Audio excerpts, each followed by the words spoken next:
Seats, we'll get ready to get started.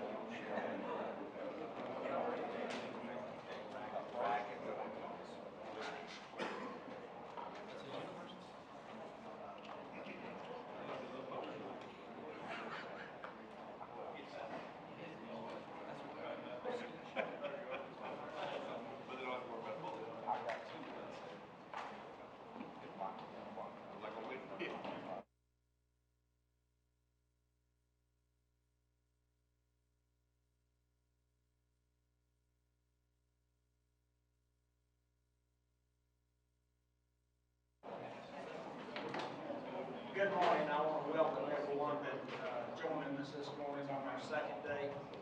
I'd like to reconvene the recess meeting of the Board of Commissioners from Wednesday, August 28, 2019. And at this time, I'm going to recognize our Union County pinball wizard, Brian Matthews, Assistant County Manager, to introduce the presenters. Okay. They paid me for that, Brian. That was handsomely. Thank you very much, Mr. Chairman.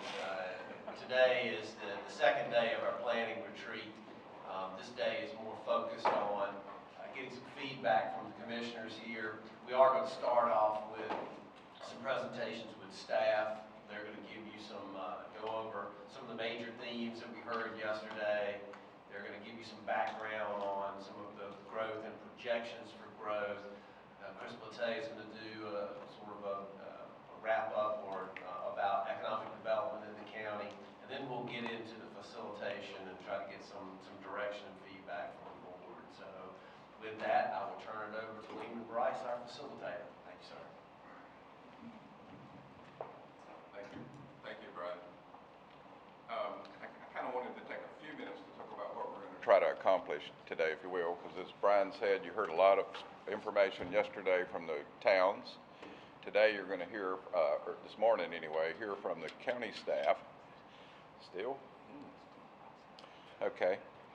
And then what we want to try to do is get some of your issues and concerns. You've been listening. We'd like for you to talk a few minutes, and we'll kind of go down the row however y'all want to give you an opportunity to kind of list the issues and concerns that you have for the county. And then we'll have a discussion about those and the ones we heard from the municipalities yesterday, and then try to answer the two questions on your agenda about where do you think the growth should be directed, if given the fact you're going to have it, and then what role will the county play in directing that growth, and then we'll talk about our next steps in the plan. Does that sound like something that will work for y'all today? Okay, all right. It seems to be on that.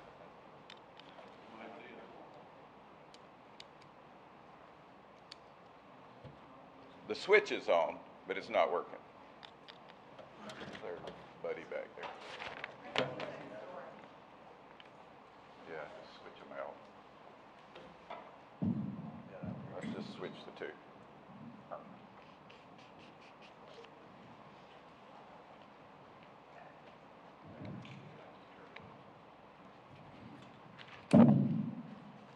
So Lee will start us off with the presentations for you this morning.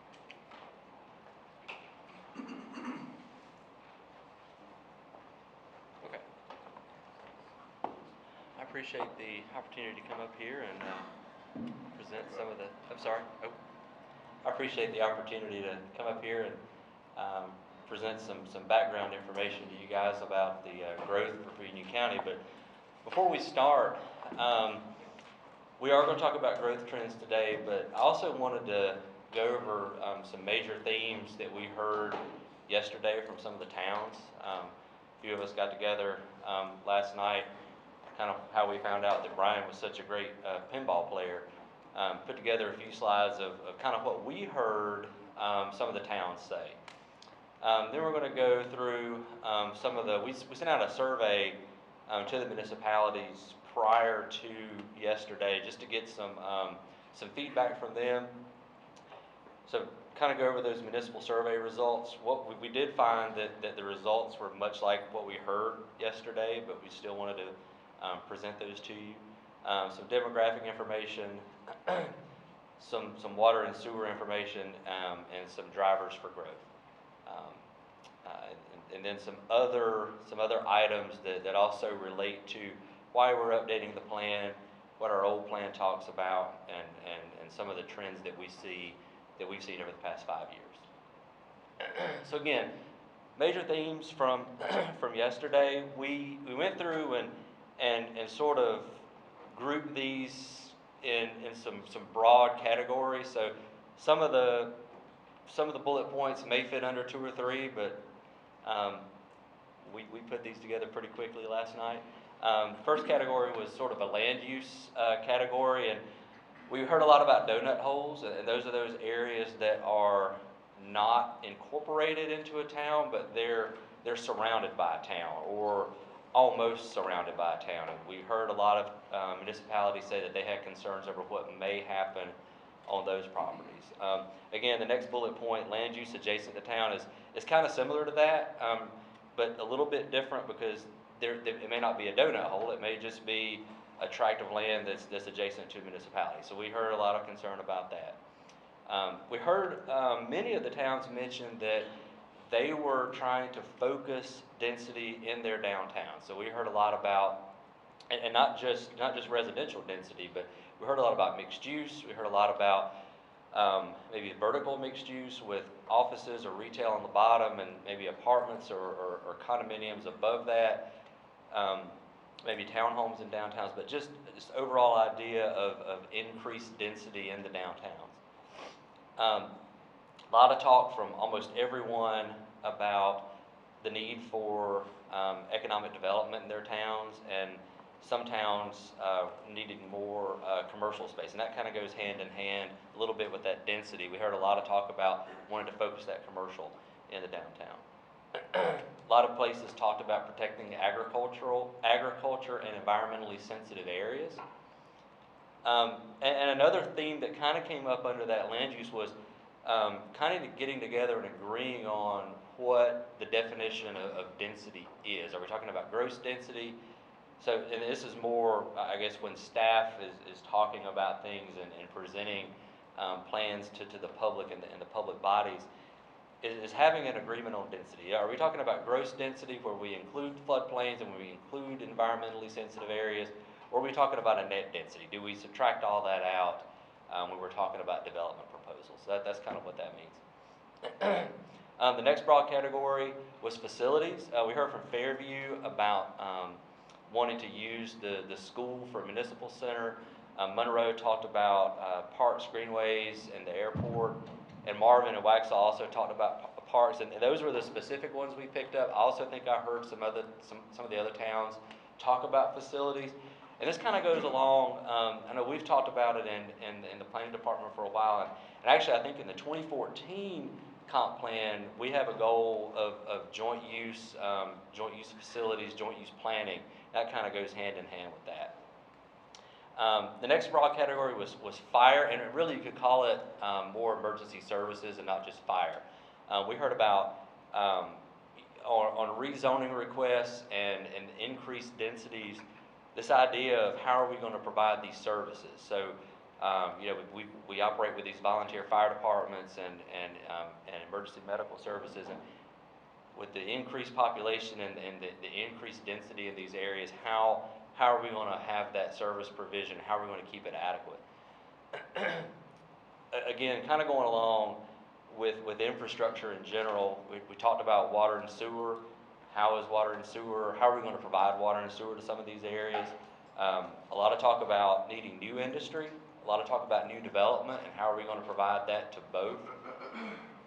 Again, repeating the theme of downtowns, trying to focus development in downtowns and the need to, I know Indian Trail talked about their desire to focus development. I know they have some infrastructure issues in the downtown, but providing that. We also talked about, from Fairview and some of the more rural communities, we talked about safe water, and we talked about arsenic.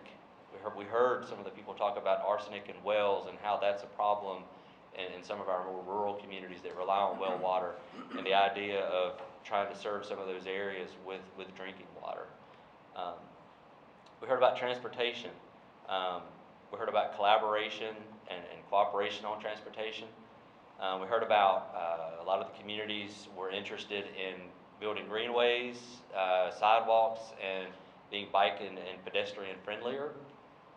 We also heard from two communities, Stallings and Indian Trail particularly, about the idea for light rail being extended into their municipalities.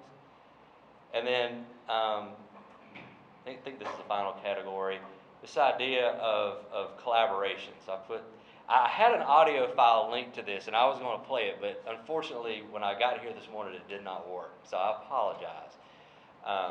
But as Vanilla Ice says, stop, collaborate, and listen. We heard a lot about collaborating on issues, again, transportation, stormwater, but because those things, they're not just local issues. They affect the whole region, and really not just Union County, but everybody deals with it. So if a development is approved, and I'm not trying to pick on any one jurisdiction, but I'm just going to throw examples out. If Union County approves a development that's adjacent to somewhere else and their stormwater runoff, it doesn't stop at that municipal border. It keeps going. Same thing for transportation. Cars leaving a site, they all funnel to a particular place and they don't stop at municipal borders. So stormwater parks, stormwater transportation. Parks was another one that we heard about, this idea of collaboration between our Parks and Rec Department and some of the other towns' Parks and Rec Department to maybe partner on some of the field facilities and maybe the greenway facilities throughout the county. And then just this idea of collaboration in general, and I have emergency services, but it stretches all the way for really everything. So really the planning departments doing more to collaborate on plan reviews and joint planning opportunities. So I talked a little bit before about the municipal survey results. We did send these out before the summit yesterday. We sent it to all the municipalities in advance. We did have 25 people that responded. That was representative of 12 of our municipalities. And you can see the results. And a lot of these themes came up. A lot of these themes were on the previous slides that I just showed you. We all know traffic's an issue. Everybody is concerned about increased traffic. We have infrastructure issues that is a perception in the community. And I know we hear it a lot when we have rezonings. Traffic and water and sewer are two of the big things we hear. And economic development came up. Everybody seems to want to increase at least industrial opportunities in a lot of the towns. There was a common vision for preservation of rural areas and concentration on development in downtowns. That's what that vibrant downtowns means. Most municipalities are planning for parks. Some are also planning for police, fire, and trash services. A lot of municipalities are trying to plan for housing with an aging population. As you know, the population across the United States is aging, and a lot of folks that are aging are looking for places to live that are maintenance free. A lot of people don't want to maintain a house or cut their grass, and that's an emerging trend across the country. Most communities, not all, but most, want more retail, commercial, and employment in their towns. Again, we heard that a lot of that retail and commercial activity, the towns really wanted to see that in their downtowns. Flood damage, environmental, habitat protection, stormwater issues, they all came out of this survey result. We all heard that yesterday, that those were major issues.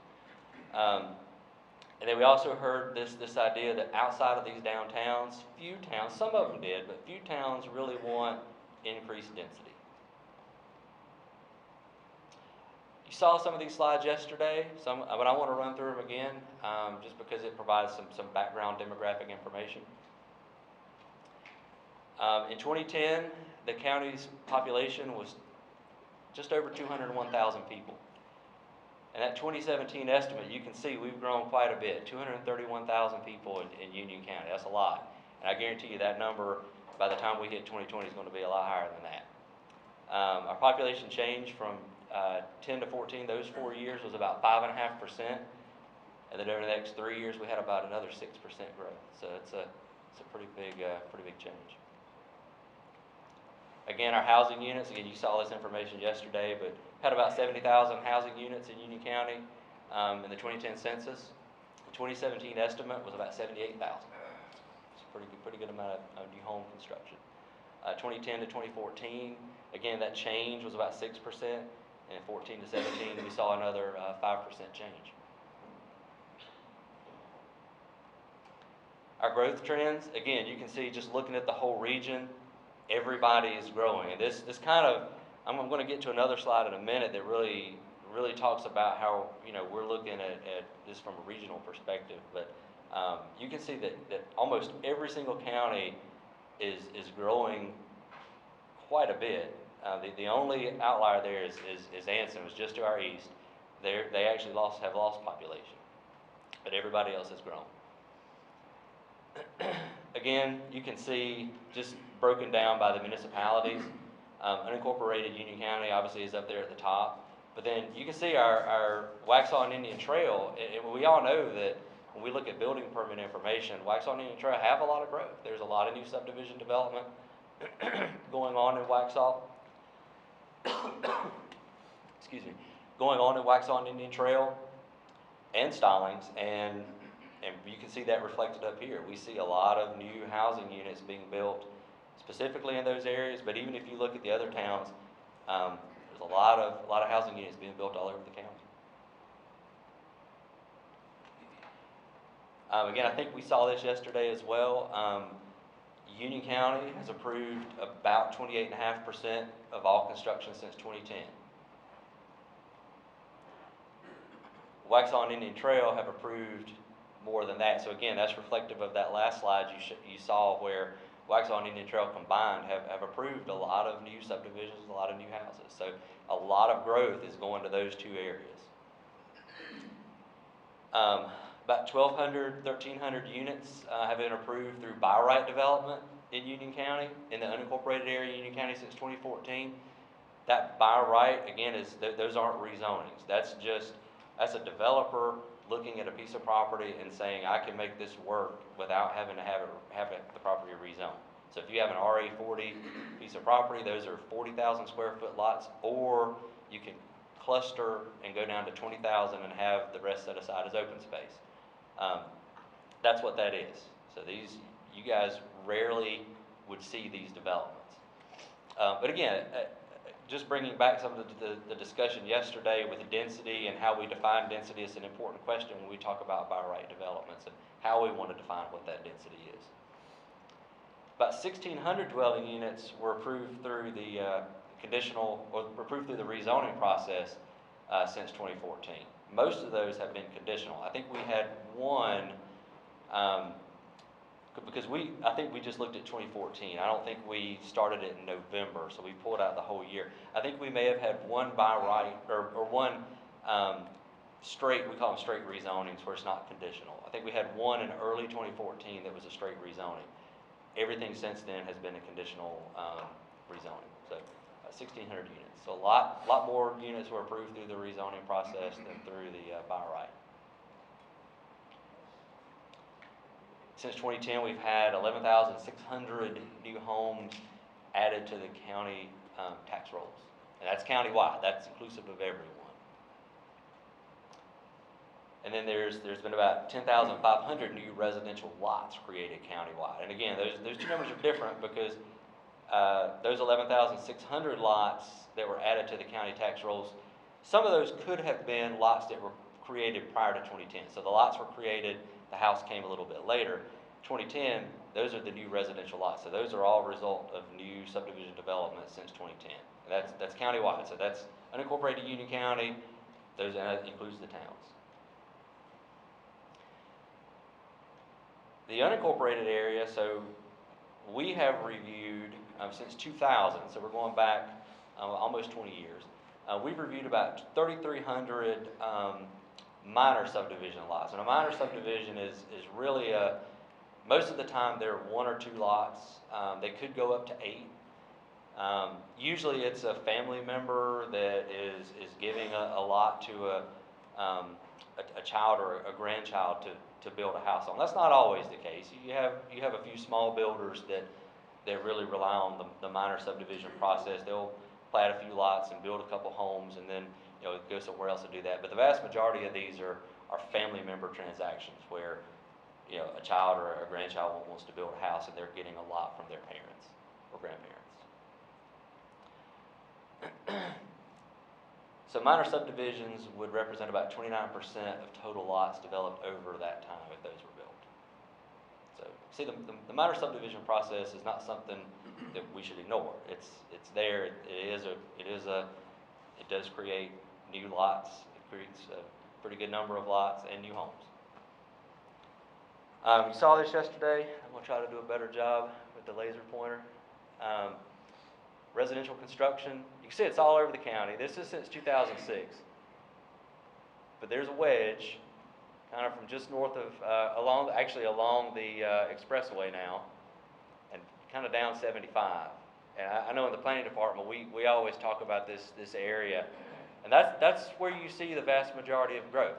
And that's where you've seen it from 2006 to 2017, even prior to 2006. I've been here since 2004, and that's where the growth was then.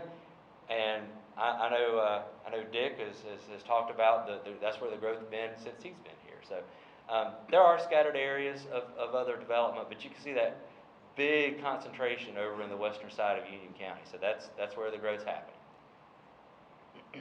Commercial, a little bit different. Big concentration along Highway 74. It's a major commercial corridor. That's where we've had a lot of our commercial development. There's kind of another cluster down there along 16, kind of near Waxhaw. So you've got the Kensington Road area, Cuthbertson, and then downtown Waxhaw. And then there's some scattered sites around the county.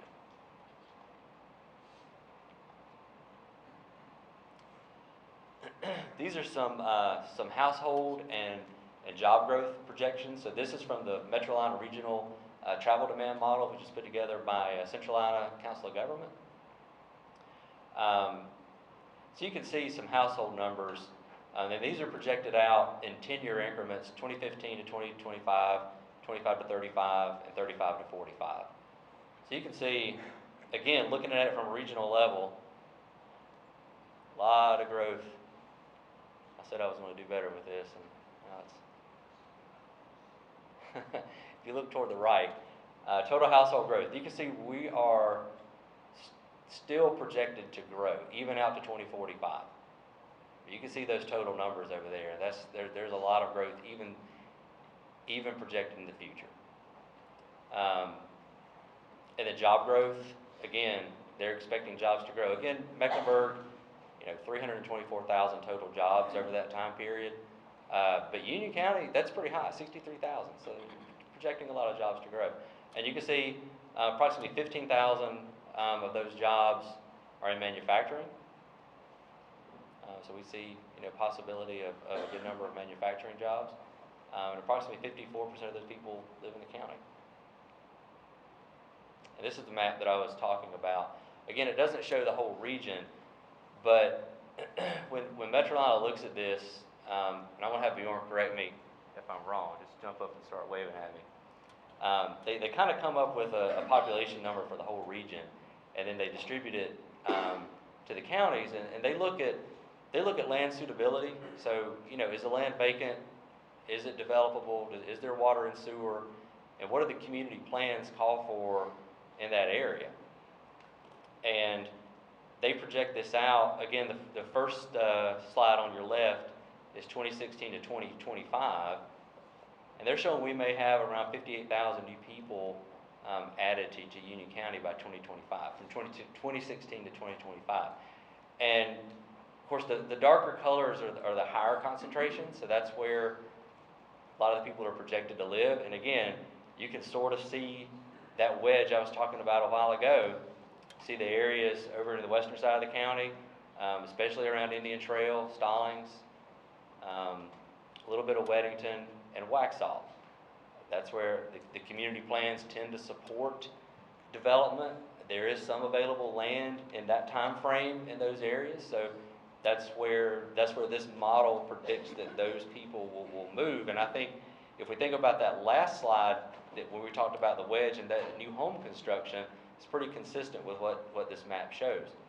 2026 to 2035, again, about another 41,000 people, and you see that. You see it shifting a little bit, but not really a whole lot. You still got a lot of area north of 74 around the bypass, but again, a lot of that is in the town of Indian Trail. And again, this is based on land availability and land suitability. So you've got a lot of available land up there. It's suitable for development. There's water and sewer that's close by that could be extended to serve some of that development. And again, as you move south, you see just to the west of Monroe. Try this again. Just to the west of Monroe, you see kind of a concentration there. So you got some of these areas that may be filling up. Land may be running out, but people are still going to come. People still want to move to Union County, and so you can see how that sort of population growth is going to continue to come to Union County and continue to go to those areas that are seen as desirable. We wanted to put some information in here about Union County water and sewer customers. Before 2015, only 73% of Union County water customers also had sewer service. So you had a lot of people that had county water, but they were on septic systems. Since 2015, 81% of all new water customers have had both water and sewer service from the county. So again, a lot of development where sewer is available, so you have water connection and a sewer connection. The county has provided sewer to 68% and water to 78% of all new residential units since 2015. So again, a lot of people are building where that infrastructure is available. Monroe provided water and sewer to about 8% of all new construction since 2015. That sounds like a small number, but they serve the city. So they're serving the development that happens inside the city, and the county serves a vastly larger area than that. Since 2015, over 80% of all new construction is served by county water. That's a pretty big number. So again, you can just see, going back to those previous maps, this development is happening where utilities are available.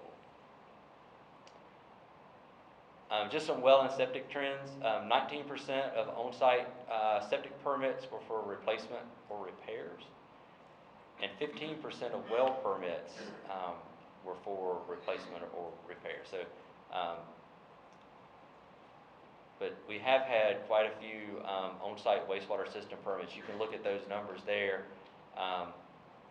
It kind of goes up and down a little bit, but there's a gradual trend upward. And 17-18 had a little bit of a dip, but you can still see that we started from fiscal 2013-2014. We had 838 new wastewater permits, and by 2017-2018 we had 1,340.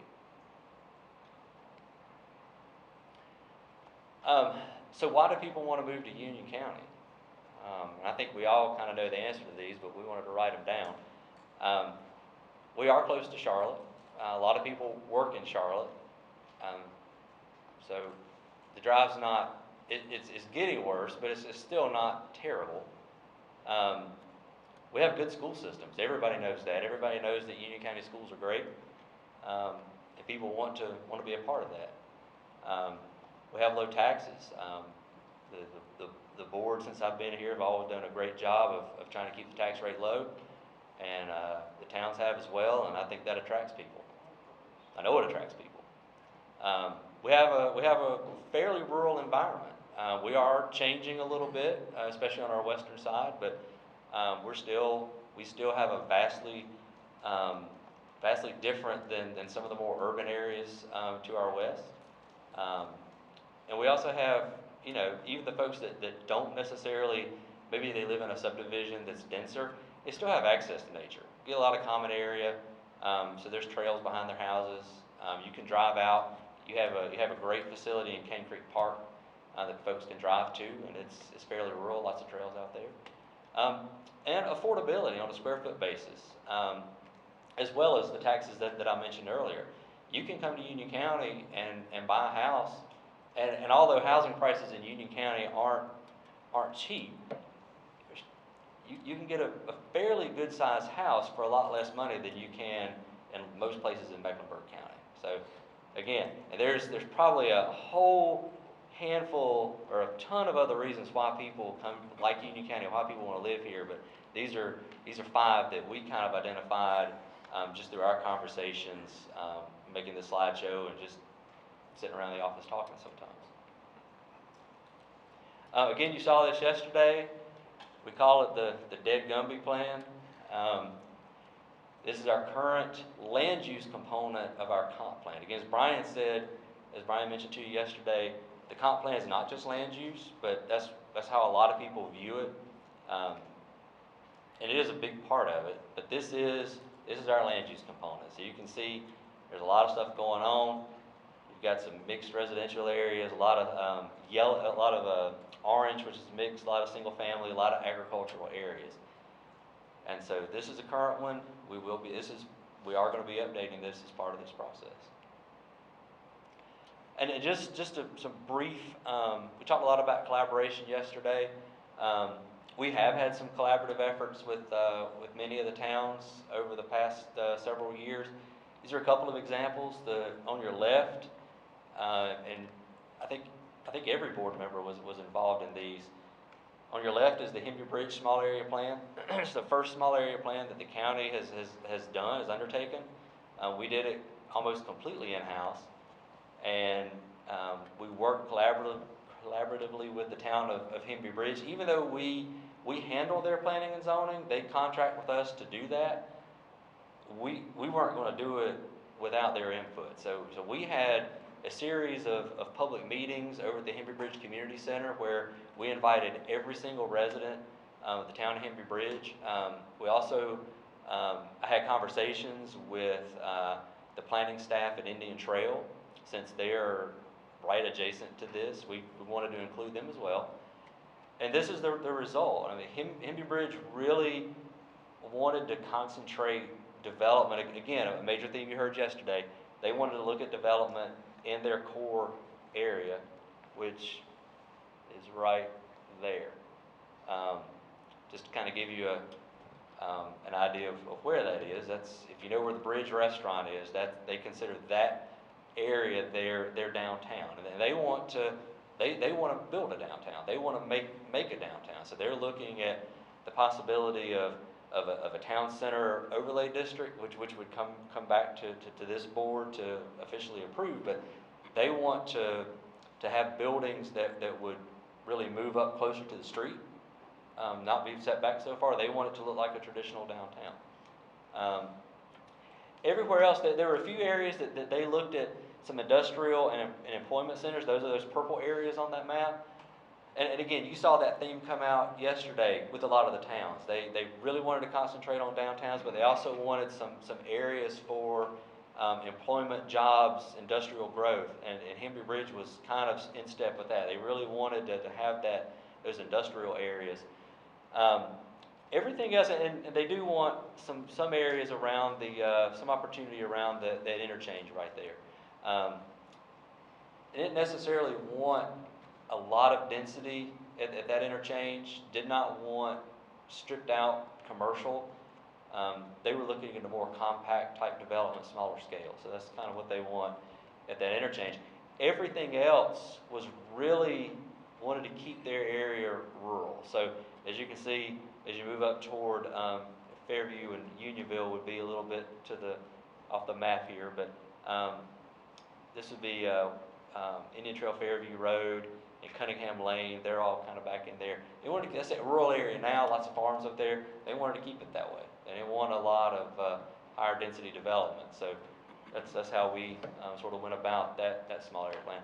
The one on your right is the Secret Shortcut Small Area Plan. You saw this yesterday when Indian Trail did their presentation. This is a joint effort that Union County and the town. This is a joint venture that we entered with them on, and this is the result. So some concentrated development, commercial, mixed residential, some higher density residential opportunities near that interchange on the bypass. Some medium density, adjacent to that, and then on the outer edges, really kind of overlapping some with the Hemby Bridge Small Area Plan, more rural style development.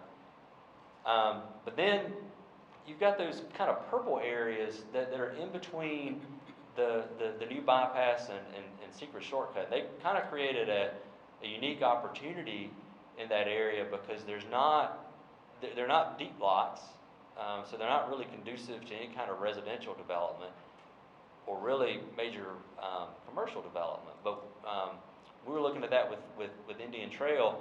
The idea of some employment centers kind of popped up, and maybe some smaller type employment opportunities. But so that's what the community really saw in those areas. And again, on both of these, you have some park components. I know Hemby Bridge really liked the idea. The county has you have the Thread Trail plan, and you have the countywide Parks and Greenways plan, which they have some, and Indian Trail has a Greenways plan. They have some greenways that kind of stop adjacent to the municipal borders. And Hemby Bridge liked the idea. They didn't participate in the Thread Trail planning process, so they didn't really get included. But they liked the idea of extending a trail along Crooked Creek, because that would literally go through their downtown. There's a large open area adjacent to their town. It's in DOT right of way, but would really be conducive to a nice trail, and extending that on up, connecting into Hemby Bridge Elementary School. And some of those same ideas, the idea of some open space preservation, environmentally sensitive areas. Again, you can see those green areas on this map, and some trails there as well. Some of the principles and assumptions, actually, I'm going to stop right there. We're going to get into that just a little bit later. And I think Chris Platay has a short presentation to give you about economic development. But before that, do you have any questions about any of the slides that I've presented so far? All right, thank you.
Well, good morning. So we'll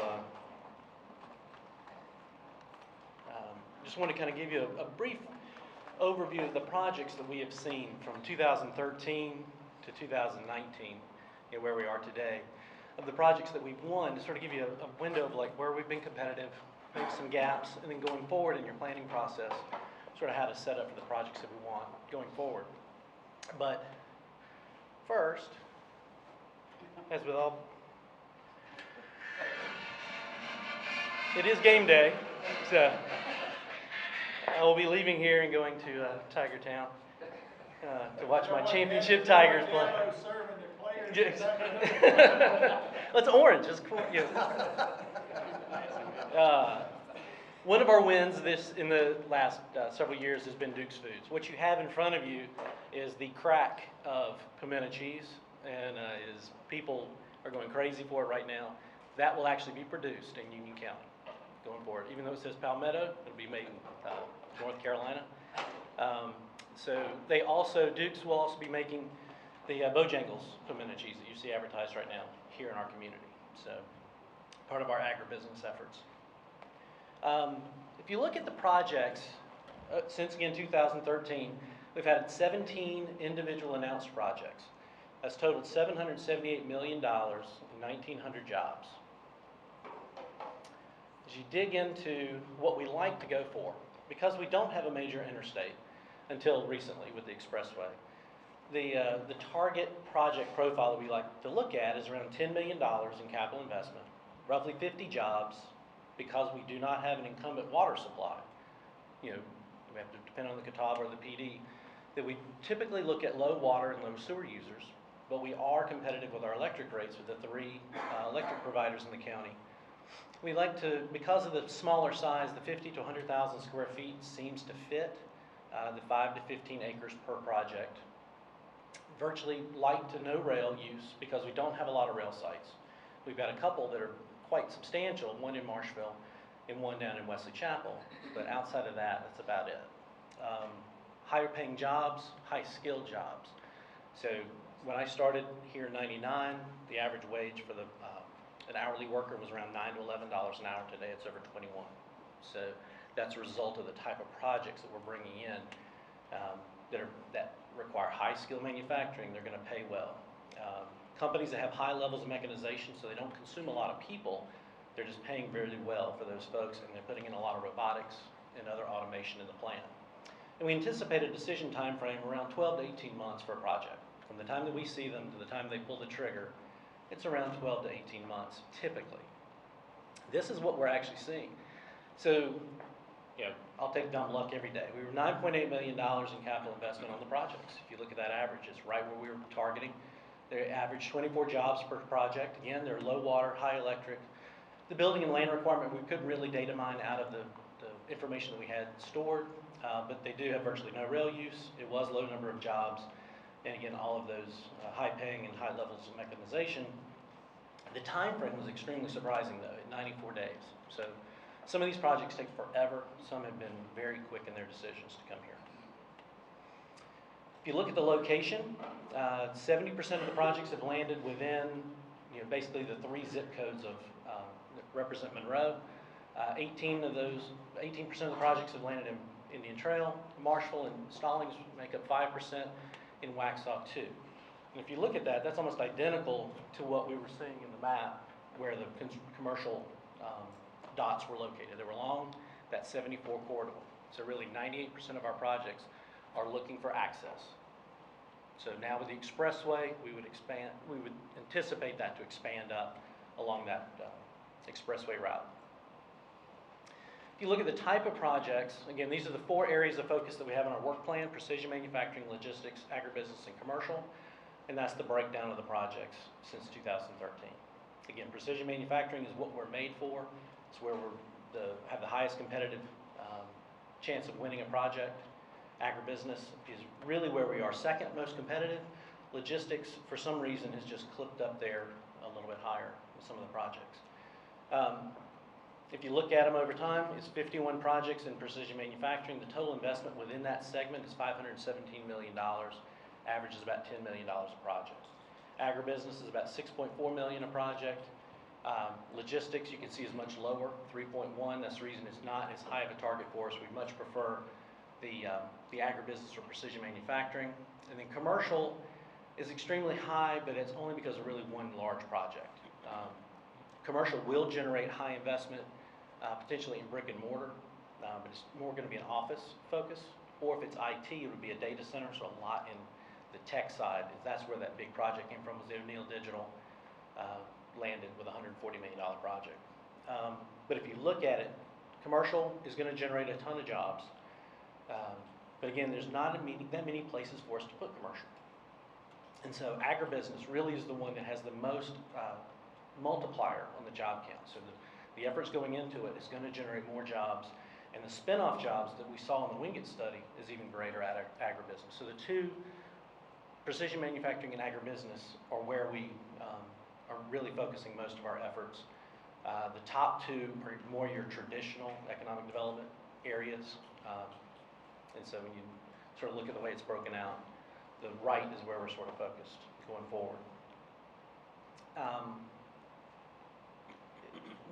So the rule is 80% of most projects come from existing industry, 20% from new industry, nationwide. It's an average that economic developers have used for a long time. We match really well with that. So of our number of projects, 85% of them come from the existing base, the ones that we're taking care of. So those companies that we land, you want them to expand, so they'll do that. 15% are new. Where we buck the trend a little bit is on the investment side. The existing industry is not investing quite as much as the new businesses are coming in. So even though they make a smaller amount of number than the average, they're actually producing more in their investment side and on the job creation side. So again, just something to consider. As we go forward, 15% of your numbers of projects, so roughly 2.5 a year of new projects coming in. So as we look at land and everything else, you really want to take care of the ones that are here first, let them grow. As we expand the opportunities, we get more land ready with infrastructure, roadway access, we would probably see the new business numbers start to tick up. So this is one that looks great for us on the surface, but it's actually not. So self-generated, of the projects that we landed, we self-generated 86% of those. That's not what you want. You want that to probably be in the 50 to 60%, and you want other people to be bringing you projects that you win. So particularly the commercial realtor group, the Department of Commerce, the Ally Network, and consultants. We'll always be low on the consultant side because we're a tier 3 community. We're going to get the least amount of incentives of any county in the state. We're in that same tier with Mecklenburg.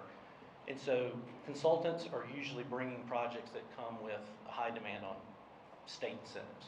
And so we're always going to be low on that. And then going forward, if you look at it, the labor force data, 22% of all the jobs in Union County are manufacturing based. 54% of those manufacturing jobs, around 15,000 people or so, live within the county. And 60% of all the manufacturing jobs, of those 54%, 60% of those, I'm sorry, no, take that back. 60% of all the manufacturing jobs, no matter where someone lives, those jobs still are within the borders of Monroe. So that's something that we're looking to continue to grow and expand out as we have other opportunities and the infrastructure gets to where it needs to be. And again, 13% of the leadership lives within Weddington, Waxhaw, Marvin. So we have this, our location sets us up really nice where you can have your executive housing, your manufacturing workforce housing, your manufacturing business, all within one county.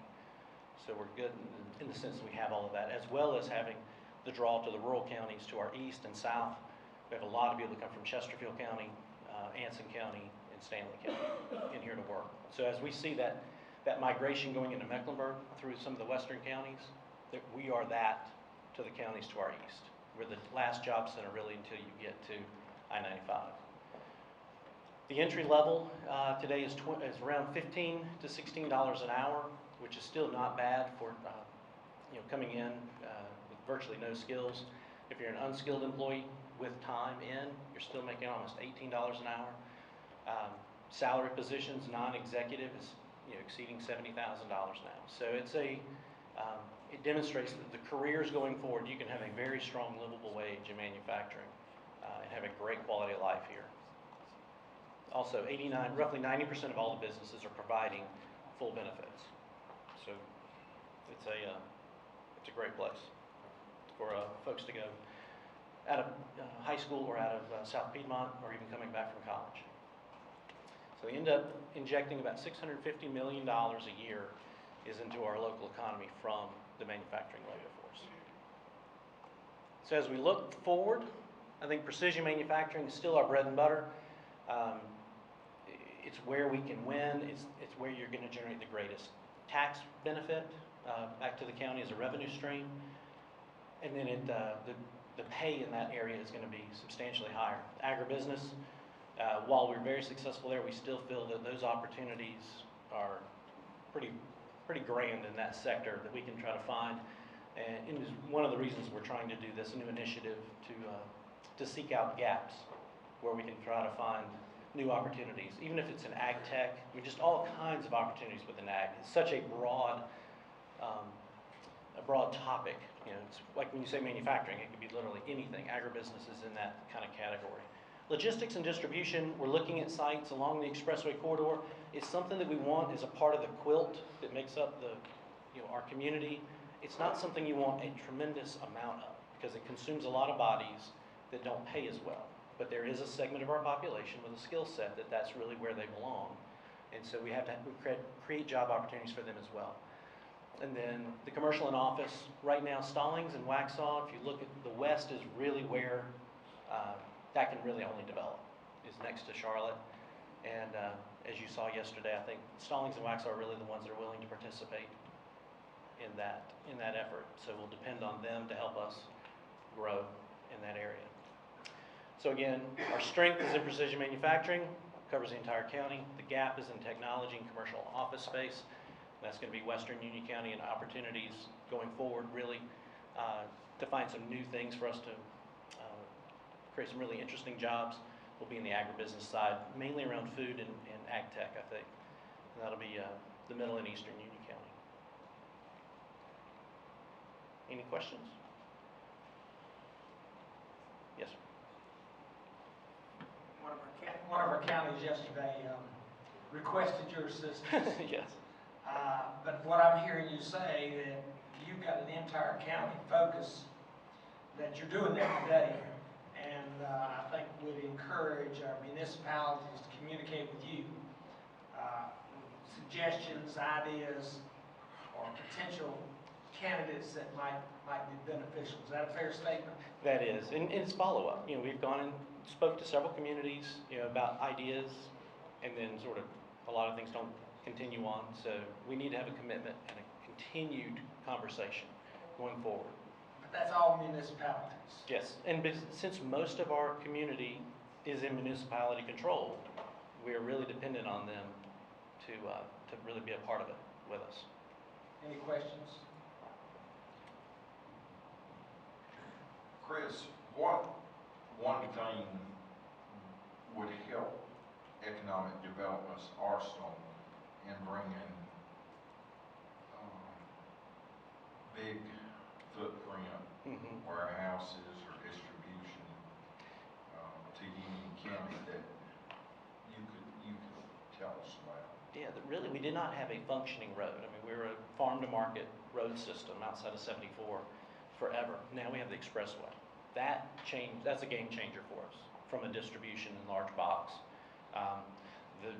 The problem is along that route is assembling the land to make that happen. Even the land is still fractured along that route. And so to assemble and create enough of a footprint to handle, large, an Amazon distribution's 500,000 square feet. So that's 10 acres under roof just to begin with. And then you look at the asphalt, it starts, you put a couple of those together, it's a large area of land that you need to assemble. Was there not some future Marshall Business Park assembled years ago, and is it still not? It was, to be honest, it was more of a pipe dream. I believe it was Project Legacy, and it was some ungodly number of acres that was at 212 landowners within it. It was just impossible.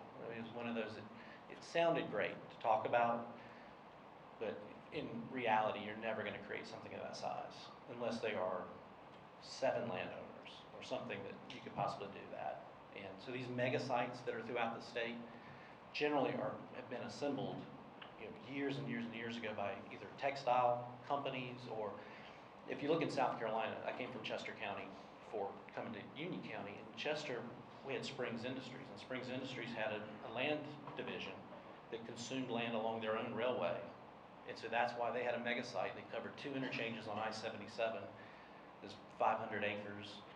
It was one of those, it was 1,500 acres, excuse me. And so it was able to get the GT Tire plant from Korea to go there. That's rare to be able to accumulate that many pieces of land for a mega site. So that's what Project Legacy was sort of kind of going down that path. And it just, in Union County, that's almost impossible to create. How critical would you think it is for us to get water and sewer up the expressway? We have to have it.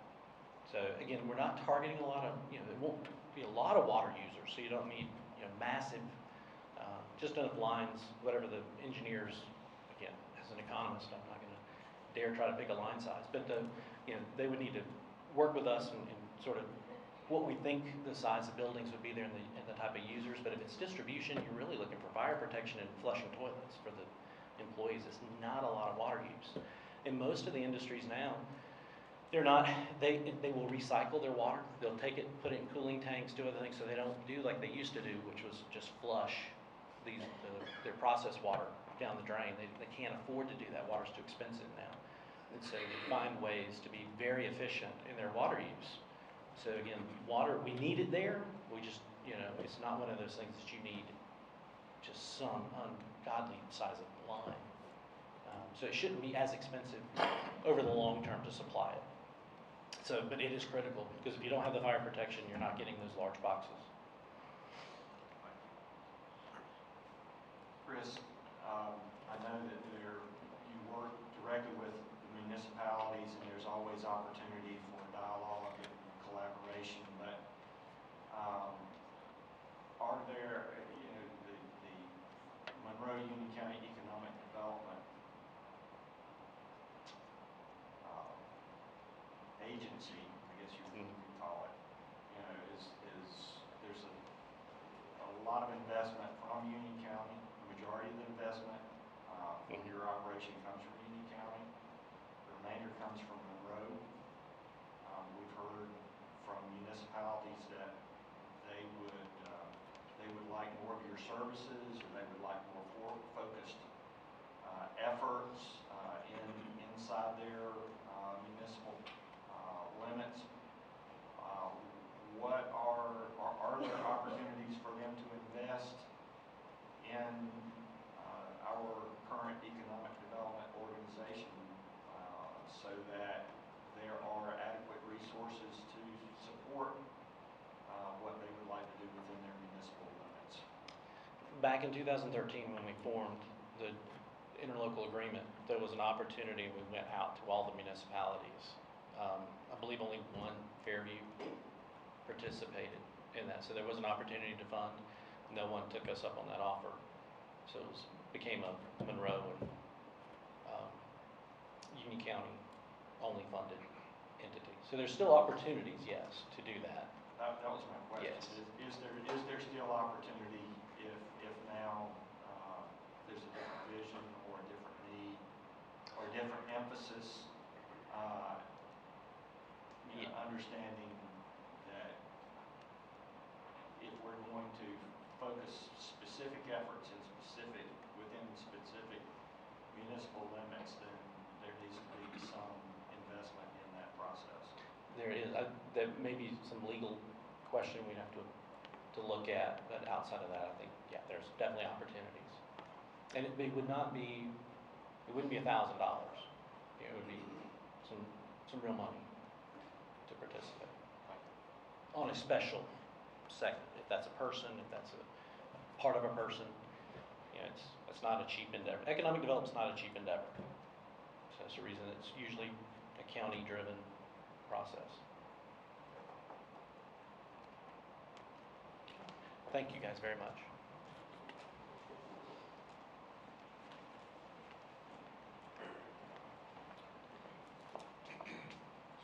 Let's take a short break before we come to each of you individually to talk about the issues you want to raise. We'll come back in about 10 minutes. Good.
Please.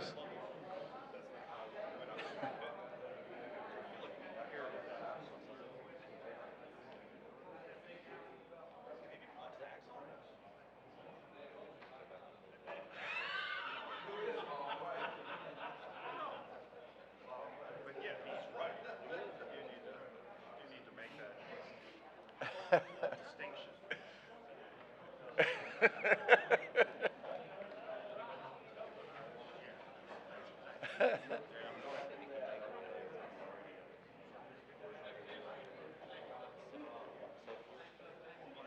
I hate the fact that it has for projection.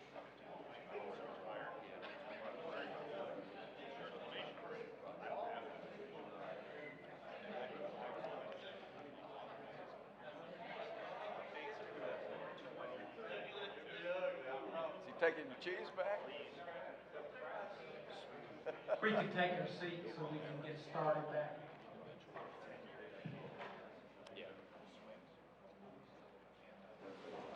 Thank you, Chris. I'm ready.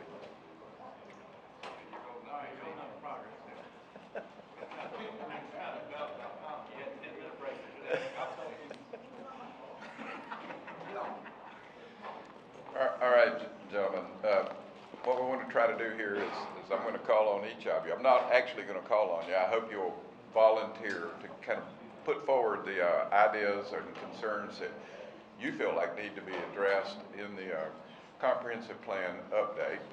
You've heard the municipalities, but we need to hear it, or staff needs to hear it from your perspectives. What are the things that are important to y'all? I'm gonna have to confess right up front, Miss Edmonds kept me after school every day in 3rd grade. And I had to write for at least a half an hour before I could go home. And in a minute, you're gonna see that it didn't do any good at all. But I'll try to capture them here, and we'll try to post them on the wall so you can look at them, and they'll be available to you as we discuss them later in the program. And also, I'll get Lee to put up the issues that he presented earlier from yesterday, so you'll have those available, and you can talk about those. So, who would like to begin? I'll start it off. I think yesterday it was very clear that our municipalities were interested in the collaboration among one another, and I think yesterday was a start for that. Also heard about donut holes. I think we need to define a donut hole, because Lee mentioned this morning that some of the things that are perceived as donut holes not totally encompassed municipality goes around it. So I think we had a situation a year and a half ago where there was a donut hole about 25 acres in the very midst of a municipality, and they wanted to have their zoning apply, and it was a county. I think it's applicable for if it's dead in the middle of the county that they have that zoning capabilities, especially on a 25 acre, 100 acre piece of tract. So I think we need to have some discussion and define and understand how we want to proceed with the donut holes. Another thing I think was, and I'm just laying out some of the things that they came into. I attended a meeting last night on a proposed development, and we are getting inundated by high density request. And I personally I think that we had conversations about, and I think Commissioner Rushing has brought up concerns with our utilities and things of that nature. I think we can manage our growth better. We don't want to stop it. We need to manage our growth, and by addressing what high density is and how we determine how dense a project can be. I had an individual tell me, we've got a very large development. He said, if you don't approve it, I can still build 250 homes. Well, that's true. By right, you can build the 250 homes. But I took that as a threat, and we've been threatened before. So I think we need to discuss high density where it's appropriate. So there's some places that it is appropriate. We approved some the other night. But there are some places that we don't need it because we were just having a conversation with, I was talking with a couple of Indian Trail representatives, and roads are our issue. You know, I heard Chris Pointe a while ago say that, you know, roads were a major factor about bringing people to Union County. And we're not getting very quick response on resolving our roads. So I think all that's tied together, you know. One of the things, and I think my peers will agree, that they get inundated with complaints about when you're going to fix my roads, and we don't have that control to take care of that. So that's a couple things. I think we need to have a resolution on how we're going to deal when we have utilities that have to have easements. How we're going to deal when we can't find the landowner. That wasn't talked about yesterday as much, but it's an item that I've addressed because sometimes you can't find that person. And I'd also like to have a conversation about cluster developments. You know, by rights you can cluster, but I think there needs to be some more dialogue on how we handle cluster developments, and that goes in line with the density issue. I think I've talked enough. Good stuff. Who wants to speak next?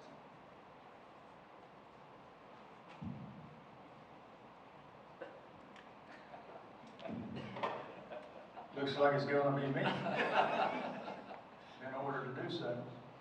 I first have one question or concern, and I want to ask that question of Brian. Where's Brian? He's still out. You don't need to bother him. I'll just ask it in front of everybody, and y'all can rib him about it. You're not insinuating that he's deaf, dumb, and blind, I hope. He's being the pinball wizard. I was second place, and he doubled my score, so he's not deaf, dumb, or blind. Okay, good. I appreciate the opportunity to hear from all those folks yesterday and for the opportunity today to discuss it. A lot of the issues come down to how you're going to pay for them. It's all about money and where it's coming from and who's going to provide it. As a government agency, we don't have any money. We have to get it from someone else. So I think that's key. Along that line, we have 14 municipalities, and we've heard from them, and some of them mentioned that fact. I think what a few of them are finding out is something that Union County, and I know in my previous life have known for a long time, that residential does not pay for itself. And you can run a long time when you're growing fast with residential growth, but when you get built out and have to provide services for that growth, you're in a world of hurt. So we heard a lot of that, but I think it created some opportunities.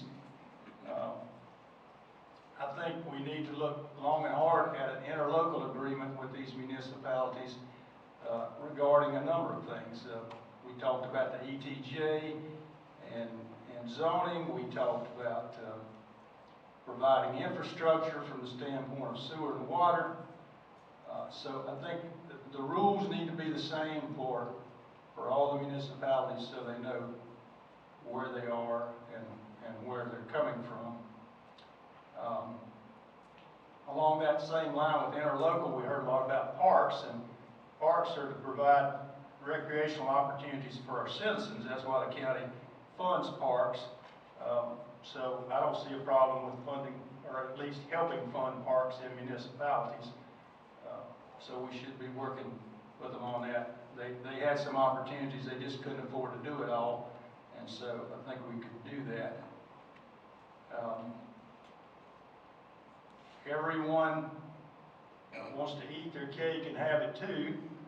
Everybody wants to move to Union County, to a rural community, and enjoy the lifestyle and talk about how they want to maintain open space in agriculture and farms. But I didn't see, I don't think I saw a single farmer in the room yesterday. I'm not sure we've involved the farm community in this discussion about growth and future growth in Union County. As I used to tell people when this subject first started being talked about, you can't preserve farmland without preserving farming. And so we're probably into, Dennis and I know a lot of these guys, and bless them, we've lost a lot of the folks that we work with, Dennis. And there's a next generation. Well, that next generation is not always interested in continuing, particularly when land values are being driven upward and upward. So that's not an easy thing to do, to maintain that agriculture without involving those who own the land, farm the land, and a lot of that land is leased as well, so other people own it besides the guy that's farming it. One of the issues came up, I think, with regard to Fairview there, the school property. And to me, that looks like a win-win for everybody, from the school standpoint and the town and the county. So I think we need to focus on that and make that happen. And I appreciated the participation of the schools. And as I was thinking about what we talked about, it brought to mind our last joint meeting. I believe it was our last one. And the schools presented us with like a 2-page flyer on future capital needs. And I tried to find it in all my paraphernalia, and I couldn't come up with it. But I think the number is fairly significant in terms of cost. So we heard a lot of the municipality, everybody referred to schools and how we need to include the schools, and we're looking at schools. Well, certainly when we go back to talking about money, we're going to be the ones that have to fund those schools. So that needs to be a part of the discussion and a part of the mix. I could go on, but I've taken somebody else's time. Thank you. We have time. Don't hold back. We'll make time for you. That was a nice way of me saying I can't remember anything else. Sorry I made you say that. Who's next?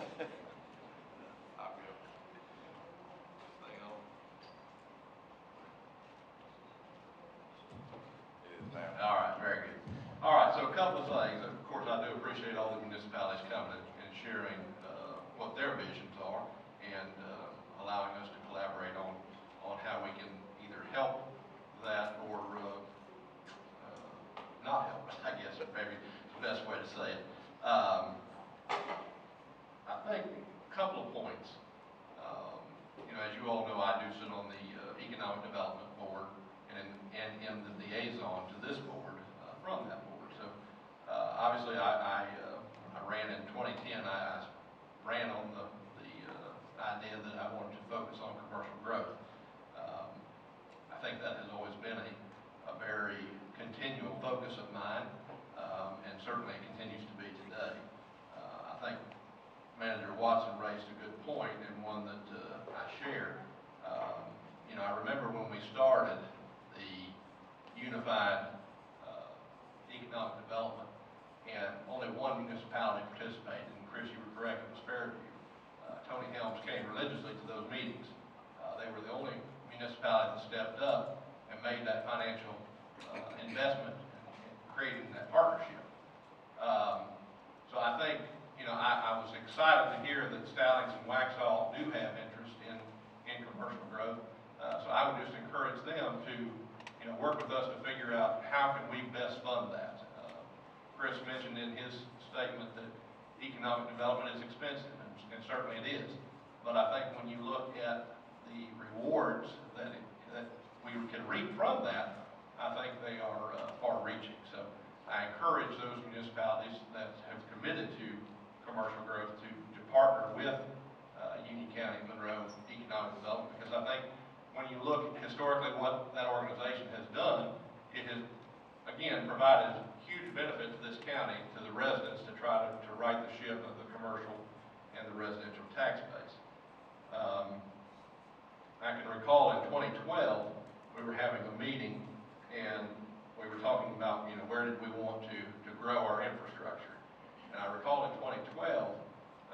stating that we needed to plan our infrastructure around corridors that we wanted to be commercial. And to date, I've not really seen a whole lot of effort on that. So I go back to staff, that is something that I want to see. I would hope that my colleagues here would agree. But I think in doing that, we create an environment for commercial to succeed, to be able to attract that growth. And I think in doing so, some of my colleagues here have indicated, and I certainly agree, that we need to look at expanding sewer and water to residents in this county that have been here forever and have paid for a lot of the growth in this county. And perhaps by extending some of that into the commercial area, we then provide lines that can be accessed by residential as well. So it's kind of a two birds with one stone approach. There was some talk about high density, and I think high density has its place because to Commissioner Simpson's point, when you have the sprawl, you're taking up a lot of land that this county has long been known and has been rich in its agricultural history. And when you start spreading everything out, you're taking up land that, frankly, is going to have an economic impact on us if we're not able to farm it any longer. So I think we've got to be cautious with that. So I think there is a place for high density, but yes, we have to control that. We have to make sure that we're putting it in areas through proper planning that is going to provide the best benefit for all the taxpayers in this county. Finally, the last thing I want to talk about is transportation. I live in Monroe. My wife works in Charlotte. She told me today it took her an hour and 40 minutes to get to work. Traffic in this county is horrendous. And I know of every project that comes up, that goes before our planning board, that comes before us, we continuously hear that we do not have the roads or the infrastructure, the roadways, to move the traffic around this county, in and out. So I challenge, I know that we have very limited impact on that, but I think that there might be ways that we could look at enticing NCDOT to put a little more investment into this county and improving our roads. And perhaps, one thing that I haven't heard mentioned is let's look at maybe a transportation bond. I think that the folks that live in this county and work outside of this county or that travel through this county and live here might very well be interested in supporting a transportation bond. If we can provide the matches to NCDOT to come in here and let them improve these roadways, I think that would go a long way. So I would ask staff to begin looking at that, if my colleague agrees. I just think that there are things that we might be able to do, maybe we haven't explored them, and I certainly think that the taxpayers in this county who are directly impacted by the lack of good roadways may be willing to step up. I can tell you, I jokingly hear, well, people tell me all the time, raise my taxes to make the roads better, or raise my taxes to make the schools better. Well, this might be an opportunity to raise your taxes to make that better. Now, I don't know that that's the right answer, but it might be. So I think it's something that we need to explore, and if people want to do it, we put it out to the voters and let them decide. And with that, I think I'll shut up. Okay. Thank you. And I don't know, I might come back to some thoughts and put up on the board, but and hearing what Frank was saying about two birds with one stone, and I like that approach too. And one thing that we do in our business is, and in our volunteer efforts to our business is, we work with Boy Scouts. The Boy Scouts come to the range and they camp out, and we do a hunter safety class for them. So free hunter safety class that they have to buy a hunting license. And then in that same program, we do 3 or 4 or 5 merit badges that go alongside of what we're talking about in hunter safety. And that's what we look for. We listen to people, what they need. We look at what we can do to help them maximize their time and maximize their effort. And I think that's what we need to look at here. We've heard from several municipalities that they don't want the high density development in the towns. Usually a town is formed to make commercial and high density development, but in Union County, our towns have been formed again, as I said yesterday, as more of a protection from other towns and from the county than anything else. So with that, if that's their desire and that's how they want to grow or not grow, then how do we help them accomplish their goals while accomplishing our goals? In Union County for 2 decades, sewer availability has driven growth. If you have sewer, you have high density growth, and you have the availability of it.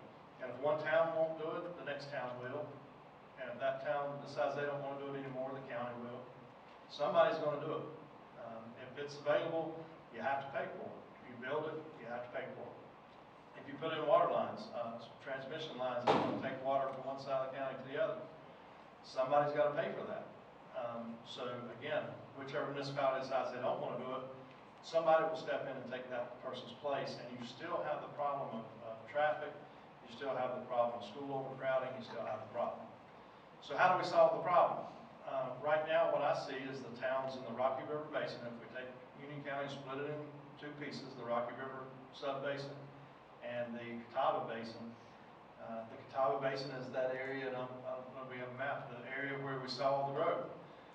That Catawba Basin and the 12-mile creek plan and the sewer availability down there has driven the growth in that area. The traffic concerns, the high-density development requests, all that's been driven by the sewer availability. So if we take the concentration away from that for a while, and I'm not saying stop it, because eventually things will catch up, roads catch up, schools catch up, things catch up. So what we do is we take the focus off that for a short period of time, and we put it on to putting water utilities to the other parts of the county. We also look at Wingate and Marshall and Monroe as partners, and we actually help Monroe develop what they have infrastructure-wise with sewer. Wingate and Marshall and Monroe will all benefit from that, and we leave New Salem alone. They don't want to grow with high density there, just like Marvin or Weddington wouldn't want high density. You leave the towns alone that won't be left alone. You concentrate on areas that want to grow. Marshall wants to grow. It was amazing to me how one of the towns yesterday was asking for help with their park, and this is not a slight to them, it's just that that's where their concern was. When a penny generates $200-something thousand there, Marshall, a penny generates $16,000. So you're looking at a 5-penny tax rate versus what's Marshall's tax rate? Maybe 51 pennies, 52, 53. Never know. Yeah, Frank has his way, we'll have 50. We'll have 59. But what we have here is we do have towns that want to grow. And you know, you can either grow up or you can grow out. If you're doing 1-acre lots, you're going to grow out. Like Frank's talking about, that sprawl that he was talking about. If you want to grow up, if you want to go higher density, if you want to go higher, townhomes, multi-apartments, things like that, that's how you grow, one way or the other. But if your towns are going to make their decisions on what they want to do by what the people want there and how that community wants to grow, I would say Marshall and Wingate and Monroe, they want industrial, they want economic development, they want high-density housing. Let them have it. That's where it belongs, in those towns, in those cities. That's what cities are for. Meanwhile, the agriculture districts, Jerry and I both have backgrounds in agriculture. Farming is important to this community. It's a huge economic development tool that we have. So by putting water out to our poultry farmers, letting them have a good source of drinking water for their livestock, which if a drought comes is a problem. You could have wells going dry, you just need supplemental water or whatever. Those poultry farms are like small subdivisions and they'll use up that resource. Union County is controlled, the growth here is controlled by that availability of water. That's why the Rocky River Basin, we don't have the amount of growth that we have in the areas where we have county water. The sewer makes the high density that Commissioner Helms is concerned about. I'm not concerned about high density. I see it as a plus. When I say that, I'm saying that if you can build more houses on less land, we all benefit from that, especially the wildlife. I've won a Conservation Achievement Award from the state for volunteering in that. And wildlife, farm preservation, all that is helped by high density. So I'm not scared of it. I'm not worried about it. I think it has its place and I think it has its benefits. But if our towns don't want to have it, and if people in those areas don't want us to approve subdivisions and things like that, then we need to stop being in such a hurry to expand sewer utilities. So we take the focus off sewer, put it on water in the Rocky River subbasin. Also water to areas in the Catawba Basin that people that already live here that want it but don't have it. That's the key to this. We have not exercised our control over utilities on the Board of County Commissioners for a long time. Basically, the developers ask if it's available. If it's available, they're told they can have it. And we can't deny it. I mean, we can't say, well, you can have it, but you can't. You can't pick and choose who can have it unless you have a policy maybe that you say, well, we have a limited resource. For example, Waxhaw. Waxhaw has an area where 150 taps were made available for sewer by a project that we're doing right now, but we didn't say that those 150 taps have to be commercial only. We should have. If we would have done that, then that would have given economic development capabilities there without somebody coming in and saying, oh, I got 150 townhomes I want to build, and I need that sewer capacity. And they can do that. So we're not exercising our control over utilities like we should as a county. If we want to manage growth, that's our only tool. That is our only tool. And Monroe still has their own sewer, they still have their own water. They can do what they want to, but nobody's really complaining about high density growth in Monroe. Nobody's complaining about a factory or anything being built in Monroe. They're doing quite a good job of what they're doing. And we need to partner with them and Wingate and Marshall to help that industrial development that we say we want, but we never go far enough to do it. I have friends that build homes. I have an acre lot in Union County, that's it. But I have people that I know that work in construction and they provide jobs. You know, I've gotten to know a particular developer in Union County quite well, and he's somebody who has provided so many jobs over the years. And when I hear people say, well, you know, he's just a greedy developer, well, these people are paying hundreds and thousands of people that send kids to our kids' school. They provide money for organizations that help the homeless, that help needy people. You know, this is something that's just a part of any community, just like a doctor or a lawyer or any other profession. They have their profession and what they're supposed to do. And if the projects that we turn down, we've turned down several projects as a board that have been high density because they didn't make sense. But we've approved some that make a lot of sense. And when I look at a project that uses sewer and uses water without affecting the schools and the traffic as much as a next project would, I'm all for it. And I'm going to be all for it. And if we stop being for that, then we need to stop building sewer plants. Because if you build it, you're going to have to pay for it. It's like buying a car and never driving it. There's an old truck out here in the foyer lobby here that the gentleman bought it, and it's Rocky Jack Morgan. He wore a frock, and he goes out on the morning and he tries to crank it, and it was cold, and it ripped his frock off, and there he was standing buck naked because the little crank on the thing ripped his frock off. And he put it in the barn. We can't do that with a sewer plant. If we build a sewer plant, we've got to use it. And everybody needs to be aware of that in the towns. And if you're tired of growth, then don't come and ask us not to rezone the property. Come and ask us not to build a sewer plant. Come ask us not to expand the sewer plant. The problem is that every town has their pet project. And you have to build the sewer plant to accommodate those pet projects. So we're all going to have to make the decision is if we're going to grow or not grow, because there is no that we can just pick and choose little projects and that makes everybody happy. We've got to pay for this stuff. And if we don't pay for it and through the water and sewer expansion, the capacity fees, the development fees, whatever we're calling this week, and the rates, guess who pays for them? We all do, through our tax rate, because at the end of the day, Union County is responsible for that bill. And whether it's the taxpayers or the ratepayers, we're going to have to pay the bill. So we need to find legal ways to manage whether it's reserving capacity for commercial, doing whatever we can, shifting the focus away from expansion so quickly on the 12-mile creek sewer plant, to doing things in the Rocky River subbasin with water. And that's what people want. I mean, I think if you'd ask 80–90% of the people in Union County what they want, that's what they want. They want less growth in the areas that are crowded right now with the roads, the schools. They want to utilize the resources in the county. For example, Union Elementary School down where I live, we could deal with a few more houses. We could deal with a few more parents in the PTO. We could deal with some college-educated couples moving in and having affordable housing in our area and having good jobs in Union County and Monroe where they can work and having nice restaurants and having everything that we want and we have.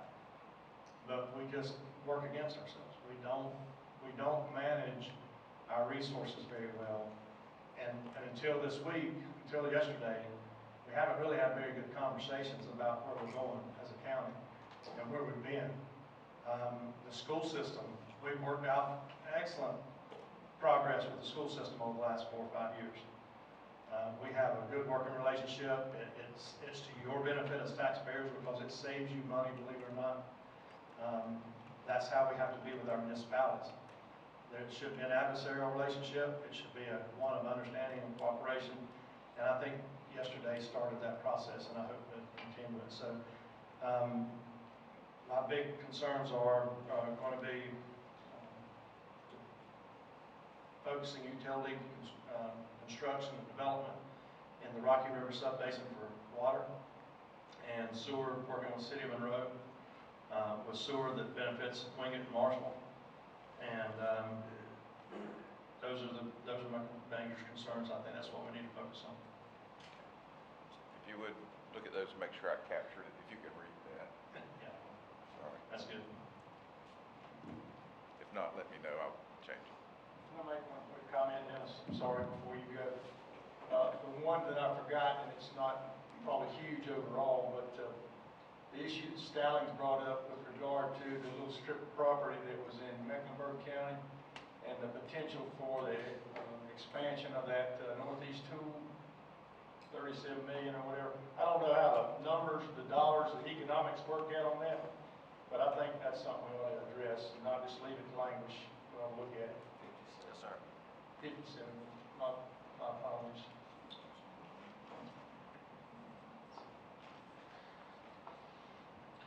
Well, first I would like to, I appreciate our chairman and staff getting this thing started. And this is going to be sort of a wandering story. Some people call me chasing rabbits. I've learned with this board, there's such assets here to let them all speak first, because I'm kind of like that woman on Forrest Gump. They tell such eloquent stories. They speak better than I do. So I can learn from what they say and then sort of come in and clean up. I want to talk about us getting together first. And I'm going to tell you a little personal story that most of my friends know. And when I tell you this, I don't want a cloud to come over this room because it's just part of life. We were blessed, me and my wife, with 3 children. My oldest son passed at 13 from a brain tumor. And we went to grief counseling, and a lot of people in this room have experienced grief. You expect it from your parents, but you never expect it from your spouse or your child or a brother or sister. And what I learned through counseling, and the first thing they tell you is 52% of all marriages end in divorce. And then 82% of parents that lose children divorce. And I asked them, trying to always inject the humor I do, I said, well, is that 82% of the 48% that survived? And she looked at me like, but I was just trying. Sometimes I enjoy humor. But what I saw yesterday was, and it was almost like a counseling session with all of the towns. I had a lot of things I thought I wanted to say. They got said by other people in a nicer way. And so Commissioner Akmus told me in a work session about a month ago, never pass up the opportunity to keep your mouth shut, and there's a lot of wisdom in that. But, and I use it often. I heard Waxhaw talk about 93 and 7%, and basically, we don't see it getting no better. I heard Indian Trail talk about they need that 12-inch water line, and they can't do that $6 million Main Street until the water line's done. And they've got $800,000 artificial turf soccer field that'll be through in October. I've always been a money's person, not because I was born with it, but because I was born poor. But as Ronald Reagan said, thank God we live in a country where everybody can become a millionaire. Everybody won't, but you have the opportunity. And I didn't mean to be hurtful when I asked the town manager from Indian Trail yesterday, do you have your priorities straight on some of your spending? And it was sort of, one person told me what he responded was basically like, we get accused of northern people saying, bless your heart, and just going right on. But I did the math on it yesterday. The $250 million apartment complex that the developer is ready to build there, but he's got to have a 12-inch water line to fund the fire suppressants and adequate water pressure. Their tax rate would pay for that water line in 2 years. 18.5 cents per 100, $250 million. I asked him, I said, what will the finished product be? He said, 250 million. What's your tax rate? 18.5 cents. So I'm not schooling you, I'm just saying what I learned yesterday, and he also said the $6 million road's going up 10% a year. Well, the $6 million Main Street, there's 600,000, and then you look at the ad valorem. And I go back to what I said about being born poor. I had to figure out ways to pay for stuff through free money, breadcrumbs, low-hanging fruit. So what I heard a lot of people talking yesterday made me realize it was just like my counseling sessions. They get you to talk about your problems in front of everybody, and then people start, as Commissioner Rushing said, that's what was so great about yesterday. Once we talk about it in front of everybody, then you can talk about it more without saying, hey, you know, and that's what I want the Indian Trail contingency. I'm not telling you what to do, I'm just saying the ad valorem tax, once that thing is finished, would pay for that water line in 2 years. And then the quicker you get that road done, the cheaper it's going to be on y'all. So there's a lot of things to be taken away from what we did yesterday. I just don't know. We're 14 municipalities, a county government, and a school system. You know, I served on the school board for 2 years, and that's our school people that's here today, Mark Strickland, Dave Burnett, Don Ogle. Mark always says, oh, stop it when I brag on him, but they truly work hard every day to try to take the dollars that we give them and stretch them as far as they can. And, but they don't have no choice. If you add 2,000 kids to the school system, they will educate them. And, you know, they're the one non-taxing entity in this room that they just have to deal with. So the takeaway I saw is we need to do this more often, and we need to talk about these things, because what Indian Trail does, what Waxhaw does,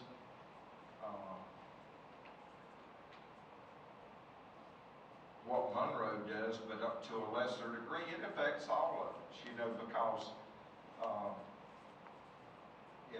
if one of those municipalities do something that the county has to cover, it affects the whole county. And that's why so many times I remain loyal to a small group of people south of 74 and east. I wish I had a golden bullet for Marshall. It's got all you would think it needs with that expressway now. It should explode in growth, but we just got to get, people have got to want to go there. And I do agree with Stoney. If we put the water and sewer there, I think it would follow.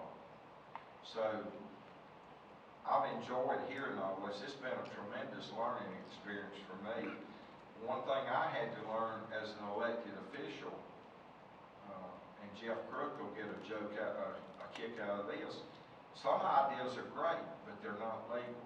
And when I say not legal, they're not illegal. It's just government's not set up to do that. I'll look at him sometimes and he'll be shaking his, he can give that little no without anybody really knowing it. And I told him I bet his children really respect it. They knew that look. So I think the one thing we need to leave here with is the ability to talk to each other. Now, I will say this, and this may bring some flack on me. I remember one of my first meetings, there was some councilmen from 3 towns came up there and sort of lectured us about a rezoning we were considering.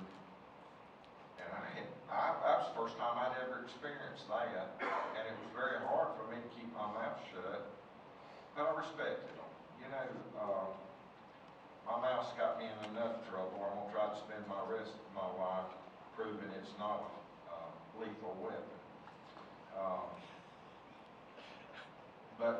And a lot of people think, well, we're like a mafia group. We have got 5 of the most different thinking people on this board. You would not believe it. We're not.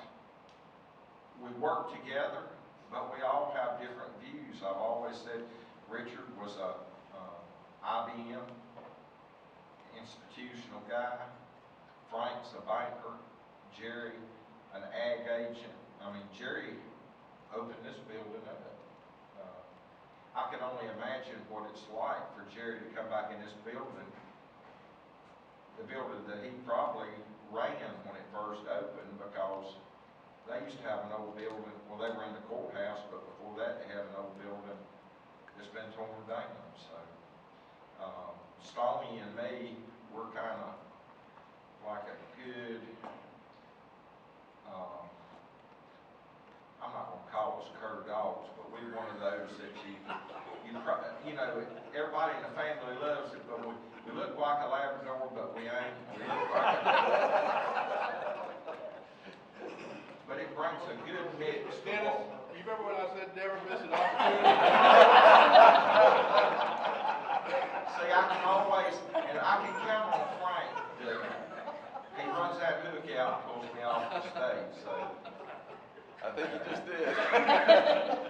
Right before me. Is there anything else you'd like to add up here, though? Okay. Well, all I would say is, don't take what I said and get mad about it. Take what I said and communicate about it. I mean, I got it. the counties, if they've got a problem, talk. And as Richard says, a lot of times you just have to agree to disagree. Okay. All right. The next topic is for us to talk about all of those items. You talked about them individually. I will ask if you would like to take a break, a short break before we begin that, or if we're ready to move ahead. Okay, let's move ahead then. Lee, can you put up at least part of the list from yesterday so it's at least available? And I realize these will not stick up, so I can't show you all of these, but y'all know what you just heard from each other. I don't know if you want to talk about them individually.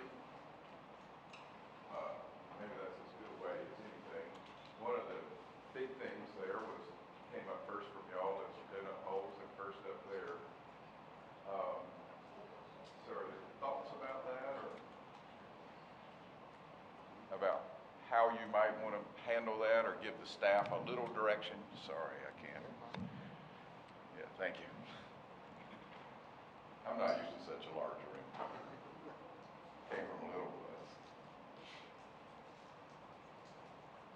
I think one thing that was talked about yesterday was ETJ.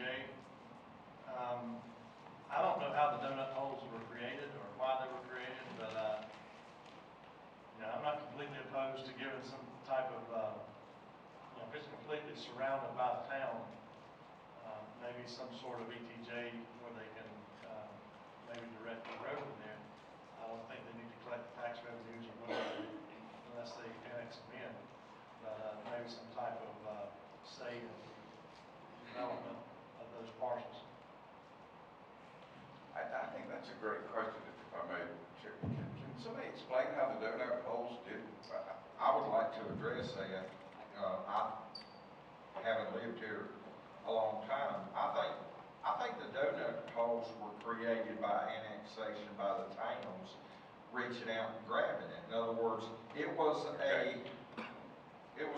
honey bun, and they ate the edge around it, and then it became a donut hole. I understand that. That helps me with that. So, Mr. Chairman, you were going to Yeah, speak. I think, I agree with Commissioner Rushing. I think it's something we have to put a little more thought in. I think we need to work with staff, because I know there's some areas that are perceived as a donut hole, but in actuality, they're kind of like the center of a U, so I think we need to address it with a little more study, and I think we can show our municipalities consideration there that I think will be beneficial to us all. I'd like to say something before you go any further, because your next item is high density. I think Commissioner Rushing's for high density. We agree to disagree sometimes, and we do it respectfully, but I think in reality we probably agree on more than we disagree on. I think the point that he made that there are places for higher density. I just think we need to look at that aspect, and density can't be looked at individually. It has to be looked at the impact on schools and roads, and so. Okay. I have a little problem with ETJ, and I'll tell you why, and maybe somebody can explain it to me. In some of these donut holes, we were approached to not make a rezoning, which the one particular one I'm thinking about, it failed. But it's hard for me to hear a town that a half-mile away has high density, but they want us not to do high density in that donut hole. I mean, to me, that's just not, that's right. That's what concerns me and the reason that donut hole's there is those people didn't want to come into the city. Right. The annexation thing and the donut hole thing, if you'll let me take off my facilitator hat and talk as a town manager just a little bit what I know about it, and the ETJ in particular. The concept in the earlier zoning statutes, if you will, was that if municipalities are growing and they're going to have to serve these areas in the future, then the idea was to give them the opportunity to develop it in a way that would match what was happening in the town. That was kind of the concept. And of course, all across the state, there are controversies and disagreements about whether a town should have that option. Counties are reluctant to give up that option a lot of times. People who feel, they live out there but they can't vote and they're making decisions, other people are making their decisions for them about land use. Well, one of the things I have seen help with this that was a little more successful was the municipalities and the county together might do small area plans in those areas, maybe in this case the donut holes or the buffers. Y'all haven't mentioned the buffers, but most of the communities yesterday worried about the county zone and adjacent to them. And what you might consider as a part of this plan is to do small area plans with them and come to agreement about what those donut then it doesn't matter who actually administers it. You've both agreed on what it looks like, and one or the other of you can do whatever it says. You still could have that authority. So that's an option I have seen in other places that has worked for ETJ at least, and I think it would apply to donut holes. Yes, sir. Okay, one thing you said, and I may be wrong, but when a municipality, you said when the municipality will have to serve that area eventually. Well, not to be, I don't know how to say it except just come out and say it. When most of the services that donut hole gets is funded by the county. That's different. I get that. You know, we have towns that don't have police departments, they contract. They don't have water and sewer, they buy it from us. They don't fund the schools, the whole county pays it. I'm asking you now, not as a town manager, but as a judge, do they really furnish services to that area when basically services would be, and it's the same fire department, whether that donut hole catches on fire as a part of Union County? Can I answer that by just saying you have more municipalities than you probably should have, and we'll move on from that subject. I mean, y'all have said it, they were created so there wouldn't be somebody else. When I was speaking of the statutes, it's more of a broad state kind of wide thing where many of the municipalities are not adjacent to each other like they are here. It's where they're out there by themselves. So it's a lot different situation, not a little different, but a lot different. So sorry, I took my facilitator hat off and even said. I think one thing we have to, sometimes we think of just zoning when we're talking about the donut holes. One of the issues that comes up with donut holes is and it's a technicality, and I haven't seen any of our municipalities enforce it, but sometimes, the police protection, for example, there's some towns that have their own private police departments that service their town.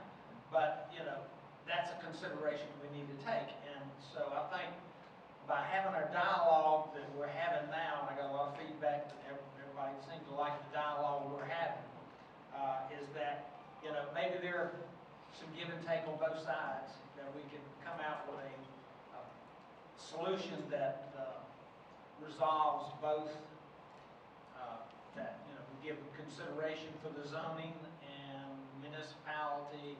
They recognize that these individuals that live among their town, even though technically it's not in their town, they still have needs and they contribute to that community. So I think that's part of our dialogue that we need to have with that. Do you have something? Yeah. And I think something with the donut holes that we have, let's say you have 3 municipalities, one's very pro-growth and 2 are very anti-growth, and you have a donut hole in between the 3. There's a couple different takes on this. 2 that are anti-growth would just not want anything built there, whether the county builds it or they do or whoever. If anything's built there, it'd be very low density. Then you have one that would say, well, I would like to be able to entice them to come into our town voluntarily and annex in, and we'll give them whatever zoning they want, which goes back to the problem. The problem is sewer availability, anything can happen, whether it's the county, the town, one town or the other. So there another problem is are they wanting to use it as a carrot for the donut hole to come into the town, or are they wanting to use it as a stick and say you can't do anything, we don't want anything done there, we don't want the county to approve anything. I look at the project that was done, or we approved with the senior apartments, which takes up sewer capacity, which could be taken up by single-family homes or other things. It's almost like a commercial project where you don't have an effect on schools, you don't have a highest effect on the traffic. Just a great idea that we approved, and rightly so. It was a good thing, but you have a couple towns that might be mad about it, and one town that's happy about it. But there's a reason for it, and it's not just because we're approving everything, because we're not approving everything. But I think that's donut holes. Is it the carrot or the stick? And I think that some of the towns need to look at it in that direction too. What's Stoney didn't tell you is he asked me to reserve a room for me for the next couple of years. So,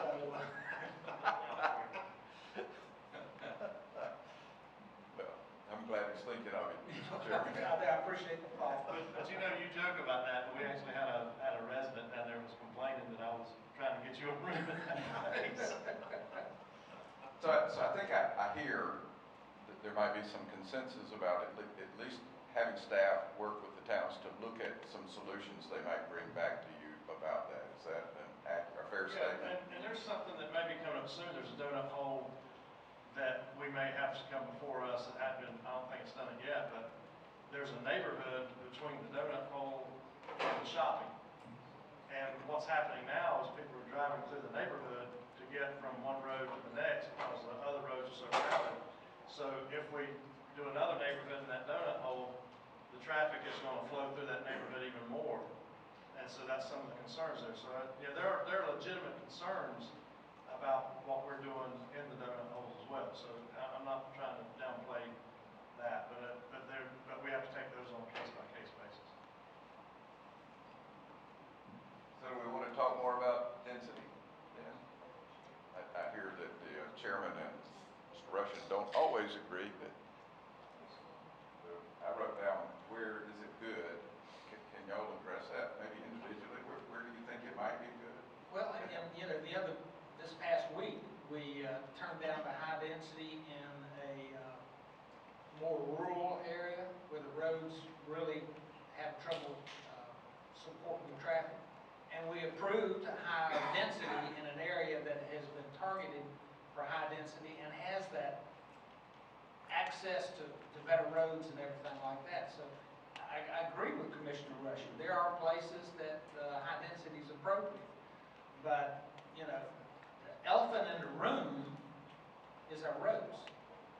I mean, you know, Commissioner Aiken was talked about an hour and 40 minutes for his wife to get to work. Well, I used to have to make that trip regularly, and it took me less than 45 minutes. And I had to go a little further past the downtown area. So I think it's something that's critical. We heard about major road project on Providence Road. You know, targeted it in the next couple of years, but, you know, Councilman Morris fought a hard game trying to keep on track the widening of Monroe Road. That's a major artery in this county. And that road widening, I think, will expand the opportunity for economic development to be able to move people and freight in and out. So I think we need to be careful where we put the density. It's appropriate in certain places, but we also have to think beyond the community you're in, because in one of our rural communities, high density can create a traffic that's going to stifle a community like Indian Trail. So, like I said, I really agree. Stubby and I agree. I like the idea of preserving areas for wildlife. I think maybe we can have some conversation that maybe we can do that in a little different ways that accomplishes both what he and I want.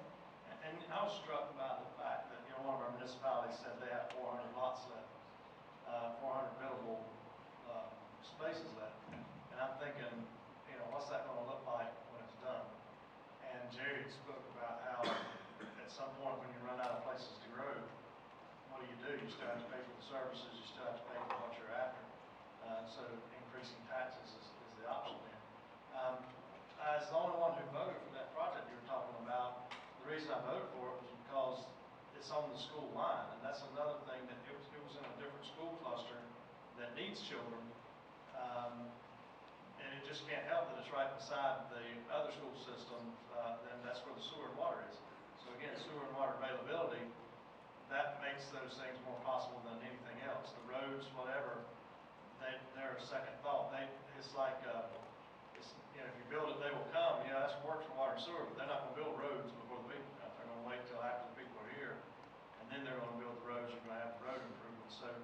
So again, we need to, if we're going to control where the traffic's bad, control where the sewer is where the traffic's bad, and either slow down the emphasis there, and I think that helps solve the problem, gives them some time to catch up.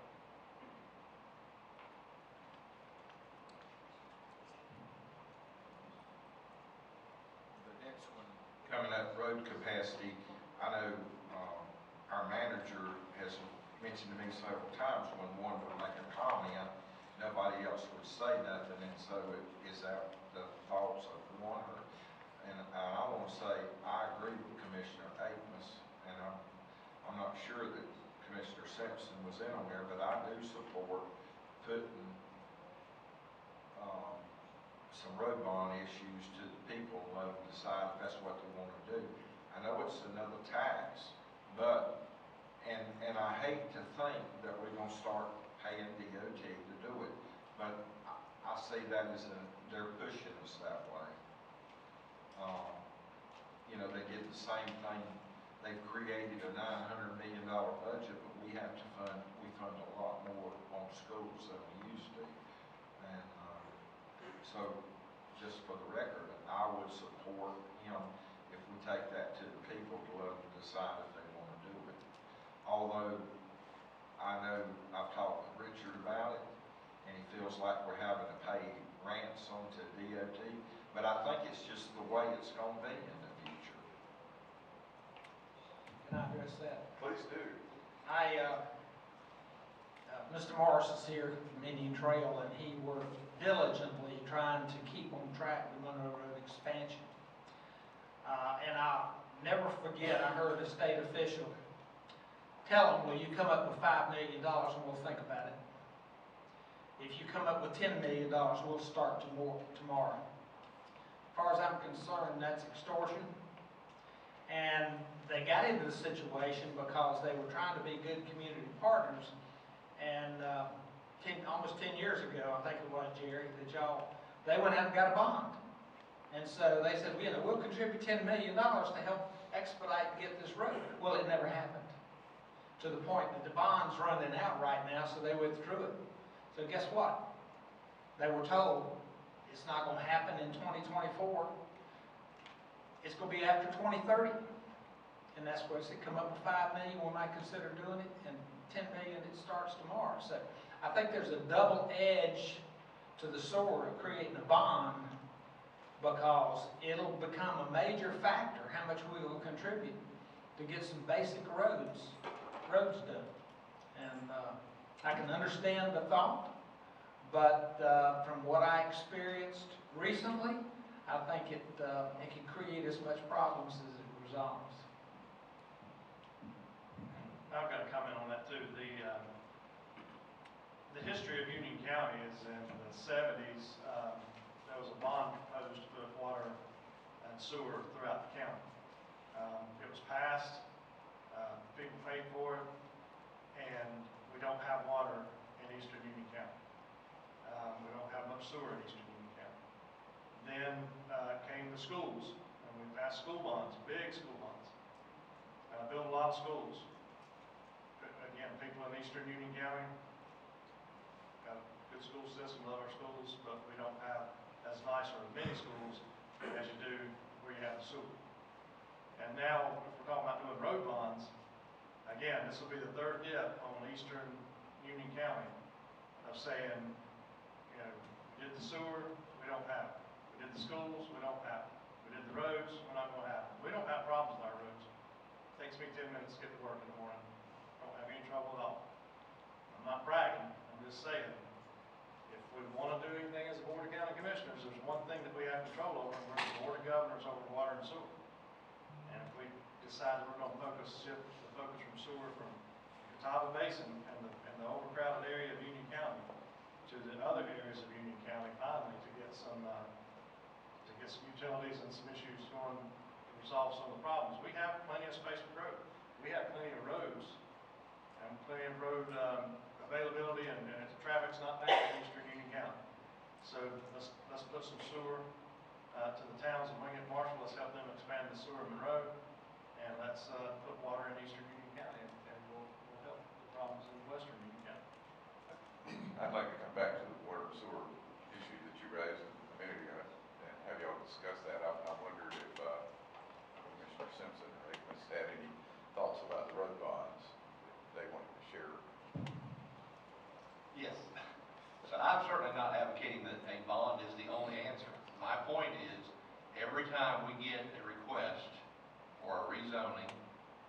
time something goes before the planning board or comes before this board, the one thing that we constantly hear is the roads are bad. We know that. My point is, a bond is an option. I'm not saying it's the only option. I'm not saying it's the right option.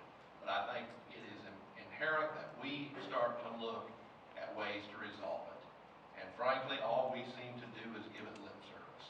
So I think we need to be very proactive or reactive at this point to address that issue.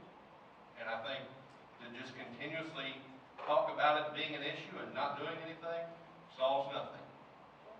To Commissioner Rushing's point, if water and sewer is the answer, then bring me the facts and show me that that's what's going to have the biggest impact on those areas that are so congested. And if it is, then fine, I'll support it. But if you look at it and you work something out with NCDOT and they say, if you commit X amount of dollars and the taxpayers commit X amount of dollars, we can fix it, then put it on the table and let's talk about it. But let's bring some resolution to this. Because at this point, I just don't feel like we're doing anything, and that's the one thing that we constantly hear about. And I apologize if it came across, I understand the frustration. We should look at as many options as we can.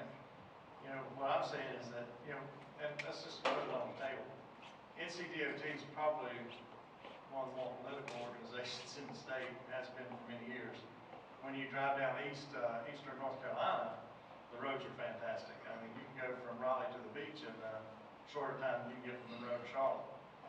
But you're looking at a situation where if it is a political thing that people are going to need to put political pressure on DOT, I believe maybe some of the developers and some of the people that have interest in building in those areas, and some of our towns should have interest in pushing our state government to get those road funds here so that we can start back up and start building with high density again. Because again, we're not going to stop it.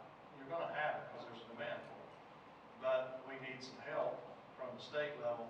And I don't know that we just, you know, I kind of agree with Commissioner Helms.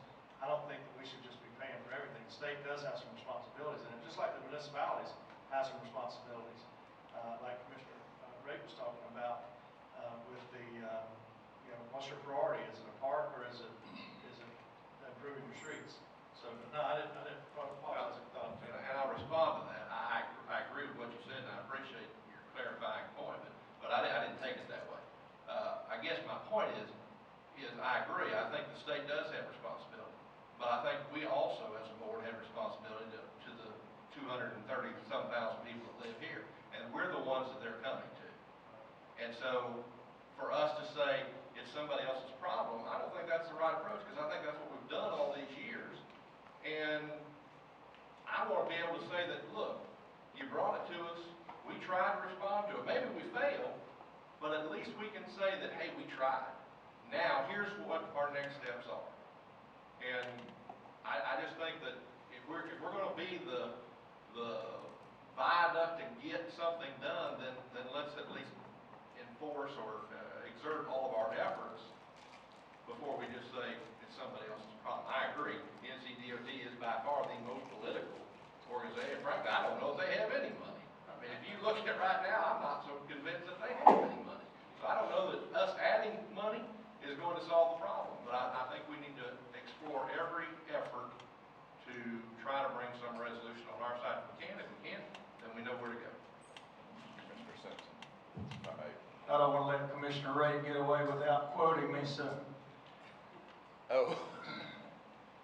there's an old quote, God grant me the serenity to accept the things I cannot change, the courage to change the things I can, and the wisdom to know the difference.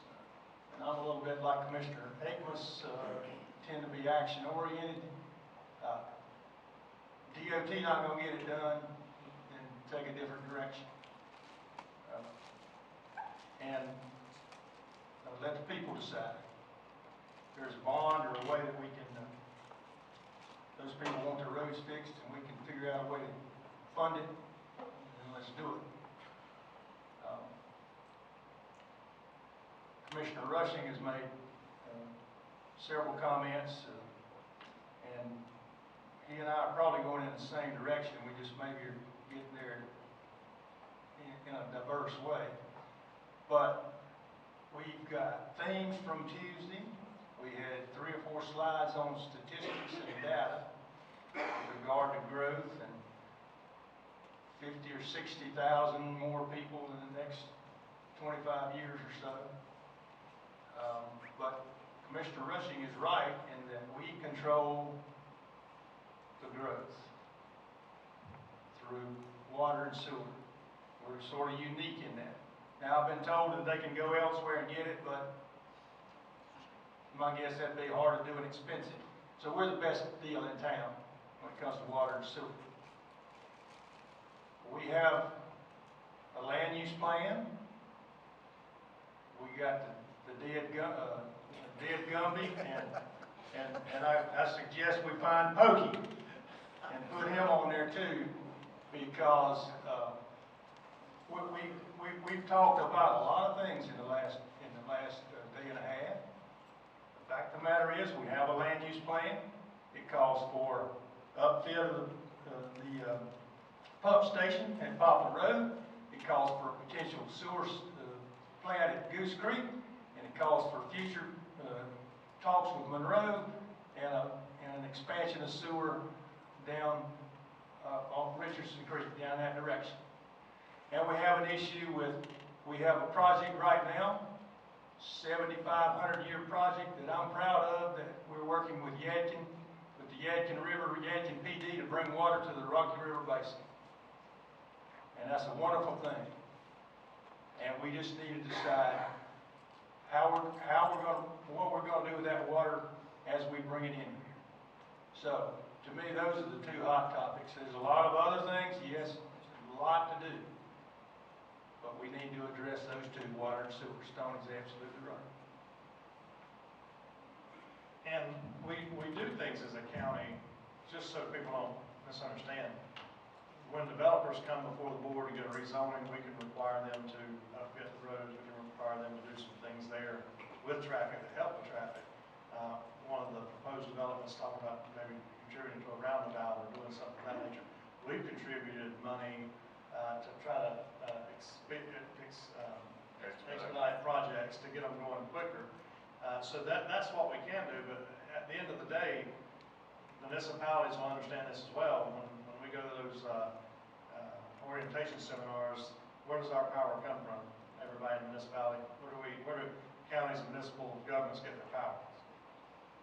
From the state, right?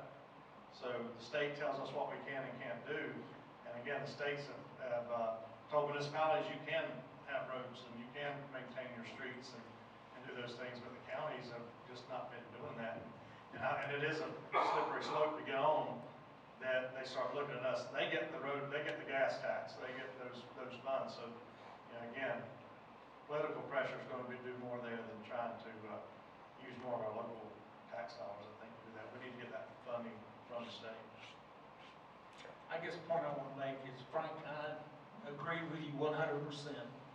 One of the things that I get most frustrated on is when I ask questions about how we deal with DOT, I'm told this is the way the DOT tells us. I'm tired of being told how the DOT does it. We need to be telling the DOT how we're going to do it. This is our county. And, you know, the tax dollars that Stoney just talked about, you know, they were generated here by our citizens. So I want a solution, and I want to have conversations on how we're going to get the DOT to accomplish what is needed in Union County. I've been having conversations with a couple of our legislators and our senators that it's something that needs to be addressed in Union County. I agree with a lot of what Stoney says about water and sewer and what Jerry said about the Yadkin. We've got a lot of very positive opportunities here in Union County. We just have to push forward and like Frank says, push forward and stop talking about it and doing something. So I do hear some consensus that the staff in this plan should work on some, I won't say plot, but some way to get DOT's attention and figure out how you might incent that in some way, if that's a possibility, through a bond or whatever, but that you need the attention of DOT and some transportation help here. If, I'm not sure, anyone ready for a break or not? Okay. Let's take about a 10-minute break, Well, Mr. and Chair. maybe we take a little more. The manager had a meeting he had to go to. Okay. Union County has a very robust leadership program. Uh-huh. He's going to speak to that leadership group, and maybe we can extend our lunch break a little longer to give him an opportunity to do his meeting when he's coming back. Frank, Mr. Higgins has a meeting too as well, so Do you? should we do something, maybe continue on and take a long break? I'm fine with that. I think it'd be, and it may take us to 3 days instead of 2, but that's okay, because I think the dialogue this morning has been real good, and I think we're all finding out we're probably more in sync than we thought, so. So we want to move ahead. Did I hear that correctly, or do Yeah, I'd like to maybe take a break, maybe till 1 o'clock, good, Frank? I won't be back. You won't be back at all? Oh, okay. I think Mark will be back well before that, a little after 12, and he's talking. I'm here for you guys, so what, do we want to keep on without Mark, or pick it up later without Frank? Well, we're gonna have to pick it up with Frank if he can't come back. I didn't know if you wanted to cover anything before he has to go. Frank, that's your call. Take a 10-minute bathroom break, and let's get started. Okay, all right, let me see what time it is. So we're gonna be back here at 11:12. Thank you.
I'll tell you that.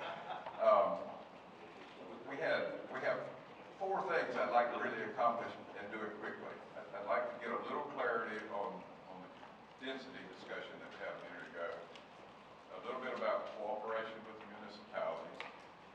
Just a very little bit about the shift in direction of growth through the shifting of water and sewer, where that goes. And then there's some process things that the staff wants to talk to you about appointing stakeholders to various committees to handle different subjects. So we're going to have to really kind of move that along. And the way I want to try to do that is see if I can describe what I think I heard about density and these other two subjects, and then we'll give it to Lee. I'll try to describe them, and I need some fairly quick, yeah, you got it pretty close, that's good enough, or no, that's not what we meant. So I think what we heard on the density was that you want to work with the communities that want the density so that it goes in the right places.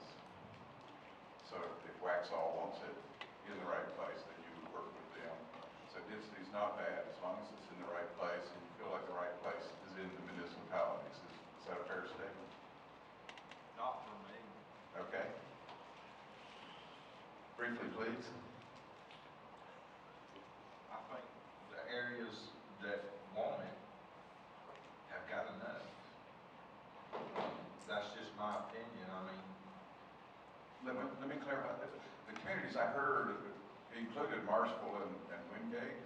I'm not sure they have enough.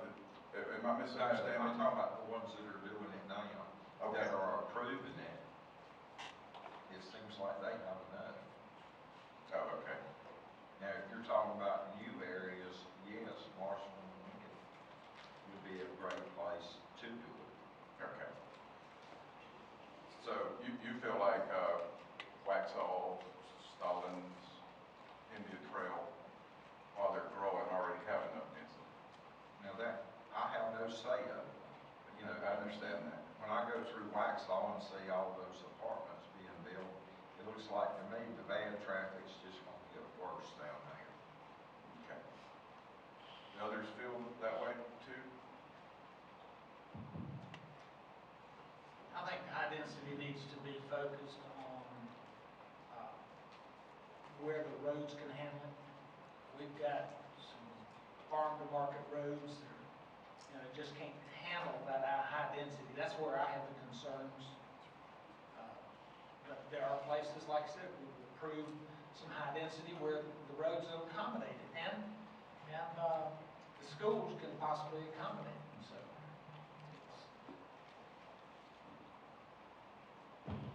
I'll just go back to my comment, to have high density, you have to have infrastructure, i.e. sewer.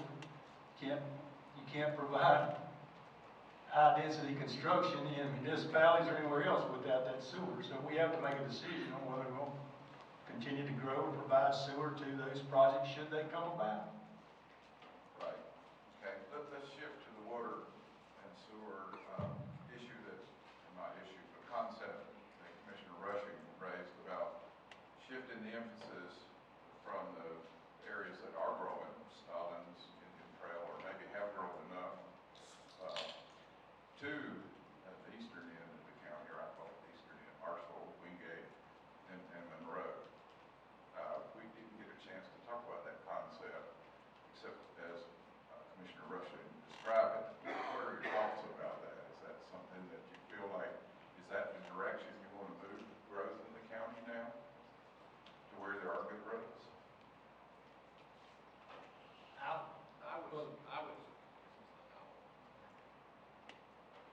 I would support that as long as we made it very clear that the idea behind that is to provide commercial growth. What I don't want to see is, I don't want to see us move all of our efforts to Marshall and Wingate and all of a sudden become residential mecca. If we're going to go down there and put the infrastructure in, we've got to have some level of commitment that it's going to be for commercial growth. And without that, I wouldn't support that. Okay. I go back to, I agree with Frank. I think we also have to balance it with some health and safety needs we have. We're addressing that with short line extension. The short line extension is not going to fix all of our health and safety issues, so we have a little bit of balance and act there too. Okay. So, I don't hear anybody saying absolutely not, but there are some conditions on considering that shift. And commercial growth will come there because Monroe is a commercial-friendly municipality. We have some municipalities that honestly are not commercial-friendly nor residential-friendly. They don't want either. And again, we're putting the utility resources there around them. So that's the concern, that we're building that around them. I mean, whether it's commercial, we could be building restaurants and all kinds of stuff out beer and wine sales in the county, all around these municipalities. But that's not what they want either. So I think when you're looking at Wingate, you're looking at Marshall, they want industry, and not just restaurants, or not just shopping, they want industry, they want jobs. And the workers are there to be able to fill those jobs. And so I think that's exactly what you'll get. I think it's a natural fit that commercial to residential ratio is going to be more satisfied along Highway 74 and the bypass than it is going to be in Waxhaw and other places where it's a desirable place to live because of schools. When we have some residential growth, college-educated kids coming back to Union County or coming into Union County and bringing their families, that's going to improve the schools, which is going to improve the desirability to have more people build houses there too. So you'll still get some residential, but most of your development's going to be commercial, I feel like, along that corridor. I don't disagree with what you just said. My concern is I want some interlocal agreement, because we all know commercial growth takes a heck of a lot longer to cultivate than residential. They can go out there and build houses tomorrow, and all of a sudden we put that infrastructure in there. They're looking for quick revenue. Building houses makes sense if they're looking for money. It's going to take a little bit longer to get the commercial growth. I just want some understanding or satisfying understanding that's going to be focused on commercial. That's my only point. And I think you all realize that to make the commercial go, you've got to have a certain amount of residential. The form that comes in is important. If it's sprawled out all over the rural area, then that's not the concept I hear that you're interested in. I think that's what I hear. Does that help, Ron? Okay. The third item was cooperation. And I think what I heard was y'all are willing to talk to any of the municipalities about any issue they have, but they have to come to the table with a little more than interest. Have to be willing to participate. You can't just sort of do things for them, I guess is what I was hearing. But you are willing to talk with them and work with them almost anything is what I've heard. Is that a fairly accurate statement? I think that's fair. I think so, but if I would just put myself, if I was an Indian Trail councilman, we have to be willing to talk too. I mean, when you said they have to be willing to come to the table, we both have to, sit down and talk about it. Right. Okay. The next thing I'm going to let, if that's enough information, I think we were hoping to do a little more, but without the time, we won't be able to. However, Lee would like to talk to you just a little bit about what the process looks like going forward and get some direction from you on whether that process is okay, how you might want to make appointments to committees and stakeholder groups and that kind of thing. And following, when we get to 12 o'clock, we've got to drop dead and we'll have lunch, and then I think we'll be done at that point unless something changes by then. All right, Lee?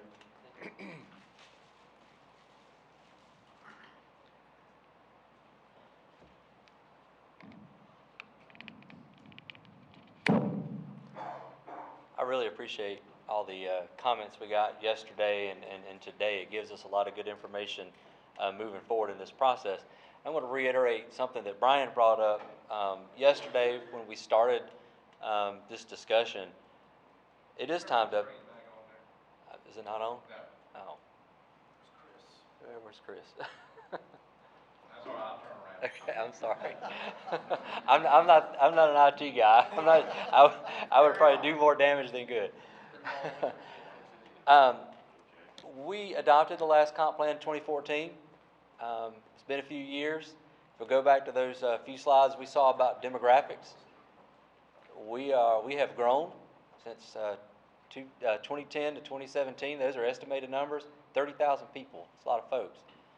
Those are 2017 estimates. It's 2019 now, so we probably got a little bit more than that. It's time to update our comp plan. We need to revisit some issues, take a look at some things. But I wanted to bring this up just so you could see this again, the relationship that the comp plan has to other county functions. It's a big influencer. It's going to influence our land use, some of our transportation, how schools are operated, and we implement it through our UDO. It's going to sort of dictate where some of our water and sewer lines go. So it's a very important process. We need to really think about it and put a lot of work into it. Staff has, we've come up with a draft process, and we want to share this with you and get your feedback. We plan to have a coordination committee. A coordination committee is going to meet monthly. It'll be made up of representatives from some subcommittees that we've outlined here. We need to include as many people as we can in the plan because there's a lot of people that are going to use it. Mr. Simpson, I heard you say earlier about the agricultural community. You kind of move clockwise around this coordination committee circle. You'll see there's an ag subcommittee on there. So we want some representation from the agriculture community to help us with some of those issues about how to help preserve farmland, how to keep people farming, and things like that. We heard a lot of comments yesterday and today about stormwater and environmental issues, and we want to have a subcommittee for folks to give us their feedback on that. Another big user of this plan is obviously the development community. So we need to have them represented. So we need to have some folks that are representing the development community to give us feedback on how they see the future of Union County. An infrastructure subcommittee. A lot of talk about where we want to have water and sewer lines, and we need those folks at the table to kind of help us out there. A municipal and a county planning staff subcommittee. We use this and we share with the towns. We collaborate on a lot of these issues. So I would say that we're probably some of the heaviest users of this plan. And I know that not that I have the same issues that some of these other groups do, but you work in it a while and you see where some of the warts are, and you can hopefully correct some of those things. That's why we had that subcommittee.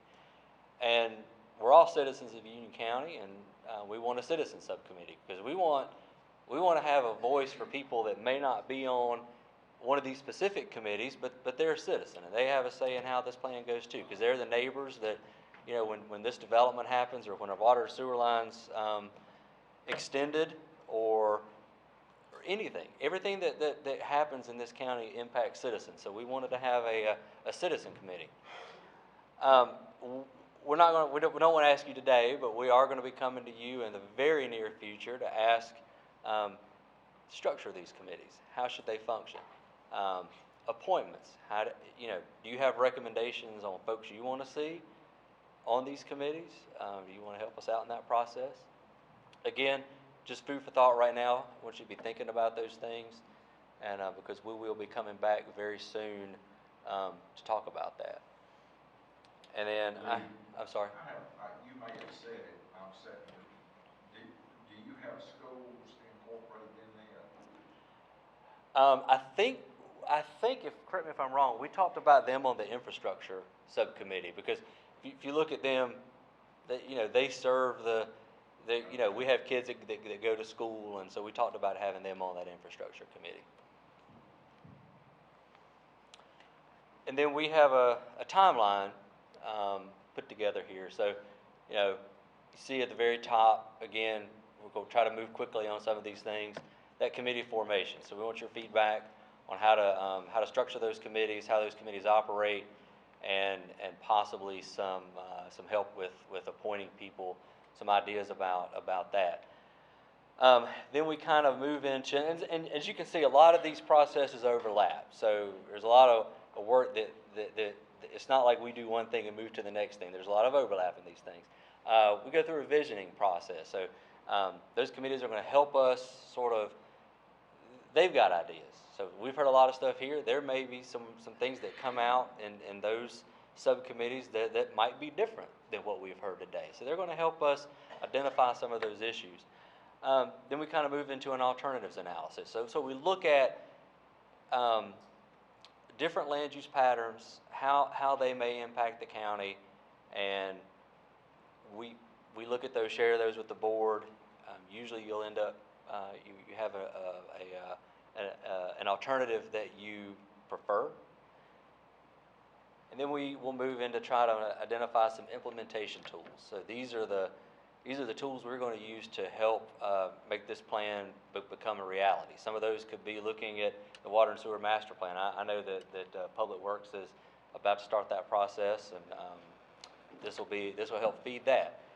This will help feed amendments to our current UDO. If there's things that we need to change to help make this plan a reality, that's what those implementation tools are. Some of these may be working with the towns to do small area planning, or to even, there's the ETJ that talk about, that. So I don't want to go too far down that hole, but, if that's something that comes out of the plan, that's something that would be one of our implementation strategies. Again, just thinking about how we go about making this become a reality.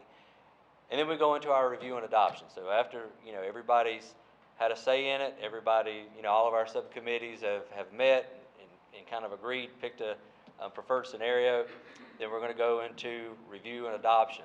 And that's much like not exactly like a rezoning, but there's actually some recent legislation. We kind of have to follow the rezoning process in adopting a plan. So it's going to go to the planning board. Actually, hopefully the subcommittees and the coordinating committee will provide, this is what we like. Planning board will weigh in on it, give you a recommendation, and ultimately we would like the board to adopt it. We've outlined about a 12-month process. We will work as hard as we can. I think that's a good number. That's about how long it typically takes to do a comp plan update. This is considered an update, but I feel like with a lot of the issues that we've heard today and yesterday, it'll be closer to a rewrite, which is not a bad thing. That's good.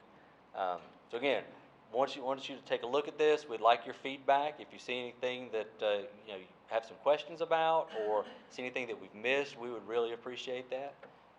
I'll open it up for questions. So if you don't mind, one of the things I'd like to do is just make sure the board is aware that this is actually an internal effort. We're not going out for consultants to actually do this work. That's another one of the reasons why the timeline is kind of long, is we're having to fit this in with our normal work schedule, and staff is taking this on to do this. The only thing we are going to have some help with is really some of the graphic stuff, someone actually taking it and packaging it together. But the plan itself, the staff is actually they're going to run these committees, they're going to work with our different stakeholders, they're going to create all the language that goes into the plan and bring that back to the board. So this is a pretty big effort for an internal process. So I want you to be aware of that. This is not a consultant-driven process. This is internally driven. And to build on that, we also we have jobs within the department that are already keeping us busy, and so we are going to be working very hard to make this become a reality in that 12-month period. So I just want to make sure the board was aware of that stuff. One reason the process seems a little long, it is internal. Can I ask a question in that? I think we've got some policies, current policies right now that may be contributing to some of the concerns we heard. Is this 12-month plan, are we inhibited from addressing some of those policies early? No, sir. So, very good question. So, if any time during this 12 months or at any time, the board feels that some of your adopted policies are not meeting your goals, changes you want to see to those, and we'll be happy to bring options for you. So that's always available at any point in time.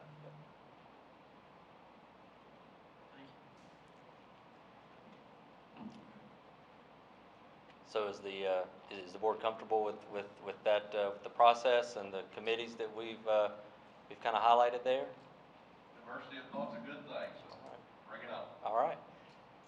Again, we're gonna come back to you guys in the very near future to be thinking about how those committees, you might want those structured. We'll have some discussions internally, and we'll bring some things to you, but thinking about how you want those structured, and maybe if you have some ideas about folks that might want to serve on some of those committees, we'd appreciate those recommendations as well.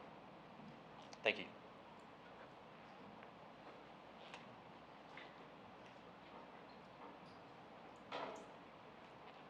So none of that took as long as we anticipated. So I would ask if there's any burning issue that any of you want to talk about for the last 15 or 20 minutes here. I don't know what the lunch arrangement is. I did just sort of announce that we wouldn't come back after lunch. Brian and I made that assumption. I've never felt like it was a good idea for part of you to meet without all of you being there. I mean, once you miss it, and you can't get it back. So I think trying to do anything without Commissioner Akmus would be difficult. But we can go forward if you really, really want to, but I wouldn't advise it. Mr. Chairman, I'll tell you what I'd like to hear. We've been talking all morning. Maybe some of the folks out in the crowd would like to come up and just give their thoughts on what we talked about for 15 minutes. Mr. Chairman? Good idea. Okay. When you ask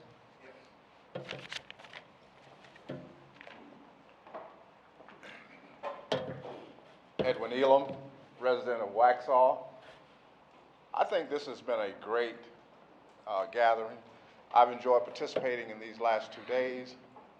I think that it's long overdue for at least Union County, for the time that I've been here, to see this kind of dialogue to take place. In the early 80s, I was a part of Lamar Alexander's team when he put together the jobs conference that came to Memphis. What we're seeing here are some of those tenants that actually work there. Also, the sections where he had all of the committees and everything, we really don't realize how valuable the people are in every sector of our community. Many times they are left out. Many times professionals are left out. And thereby the dialogue that we get to is not always the best, and we have to go back to certain areas. A certain young man was a businessman, major businessman, moved into Memphis, and he was the largest transportation package deliverer in the world at that time. The persons in the powers that be at that time didn't want that individual at the table. It was political, it was power, it was blue bloods. Those individuals had a tremendous challenge facing the real estate of commercial real estate. That particular business owner had a tremendous interest in real estate in the city of Memphis. The governor had to come in, communicate some of these same principles that we're seeing here. This was back in the early 80s, that brought all the community together, hospitals, teachers, retailers, the school system, and factors that are still missing that could be added to this, these slides you had here today. That individual actually grew one of the most powerful businesses in the world, and you know them today as Federal Express. So these kinds of things actually provide tremendous benefit when the body, who you are, the leaders, are looking long-term and to the inclusion instead of the exclusion of individuals who may be able to contribute parts. I was excited as I take my seat about the gentleman, Mr. Matthews, who just said that this would actually take internal. Stephen Jobs says that you don't hire smart people and tell them what to do. You hire smart people and let them tell you what to do. And y'all seem to have done that here based on some of the things that I've picked up. And this is really good and could only help Union County.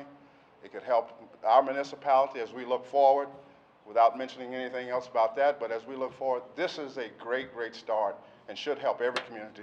But there are some stakeholders who are not here that could be expanded upon, that could participate, because those individuals who have gone to some of the finest colleges in the world that bring some of the most powerful degrees and credentials to the conversation are there in the room, and they fill in the gap where the staff maybe misses, or some of these committees may have missed.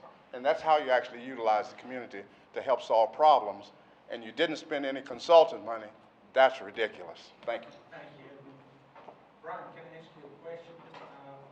I assume these committees are open to all in the community. I mean, I personally, I think having some municipality feedback in these committees might be beneficial. Is that? Yes, sir. So I think you saw one of the slides had municipalities listed in there, but then there's citizens, there's specific focus groups. The intention really is to again, number one, first have the board sort of bless this is the concept. Second, if there are any particular appointments that you want to make, and then third, we obviously open it up to the citizens, the public to then apply to be on these different committees. We can't have 100 people on a committee. You're not going to accomplish anything. We will have to have it structured so that we can get good feedback, but it's not that we want to limit access. We'll probably, and I know the staff is working on this, we will gain additional input from the public through other means, like surveys and things like that, even if they're not participating in the committee. So that is our intention. Open it up to the public. We'll have the defined number so that we can work, and actually get something done, and then have the commissioners sort of bless that before we start. Commissioner Helms, I see Marcus McIntyre. He's ready to be put in the game. Come on up, Marcus.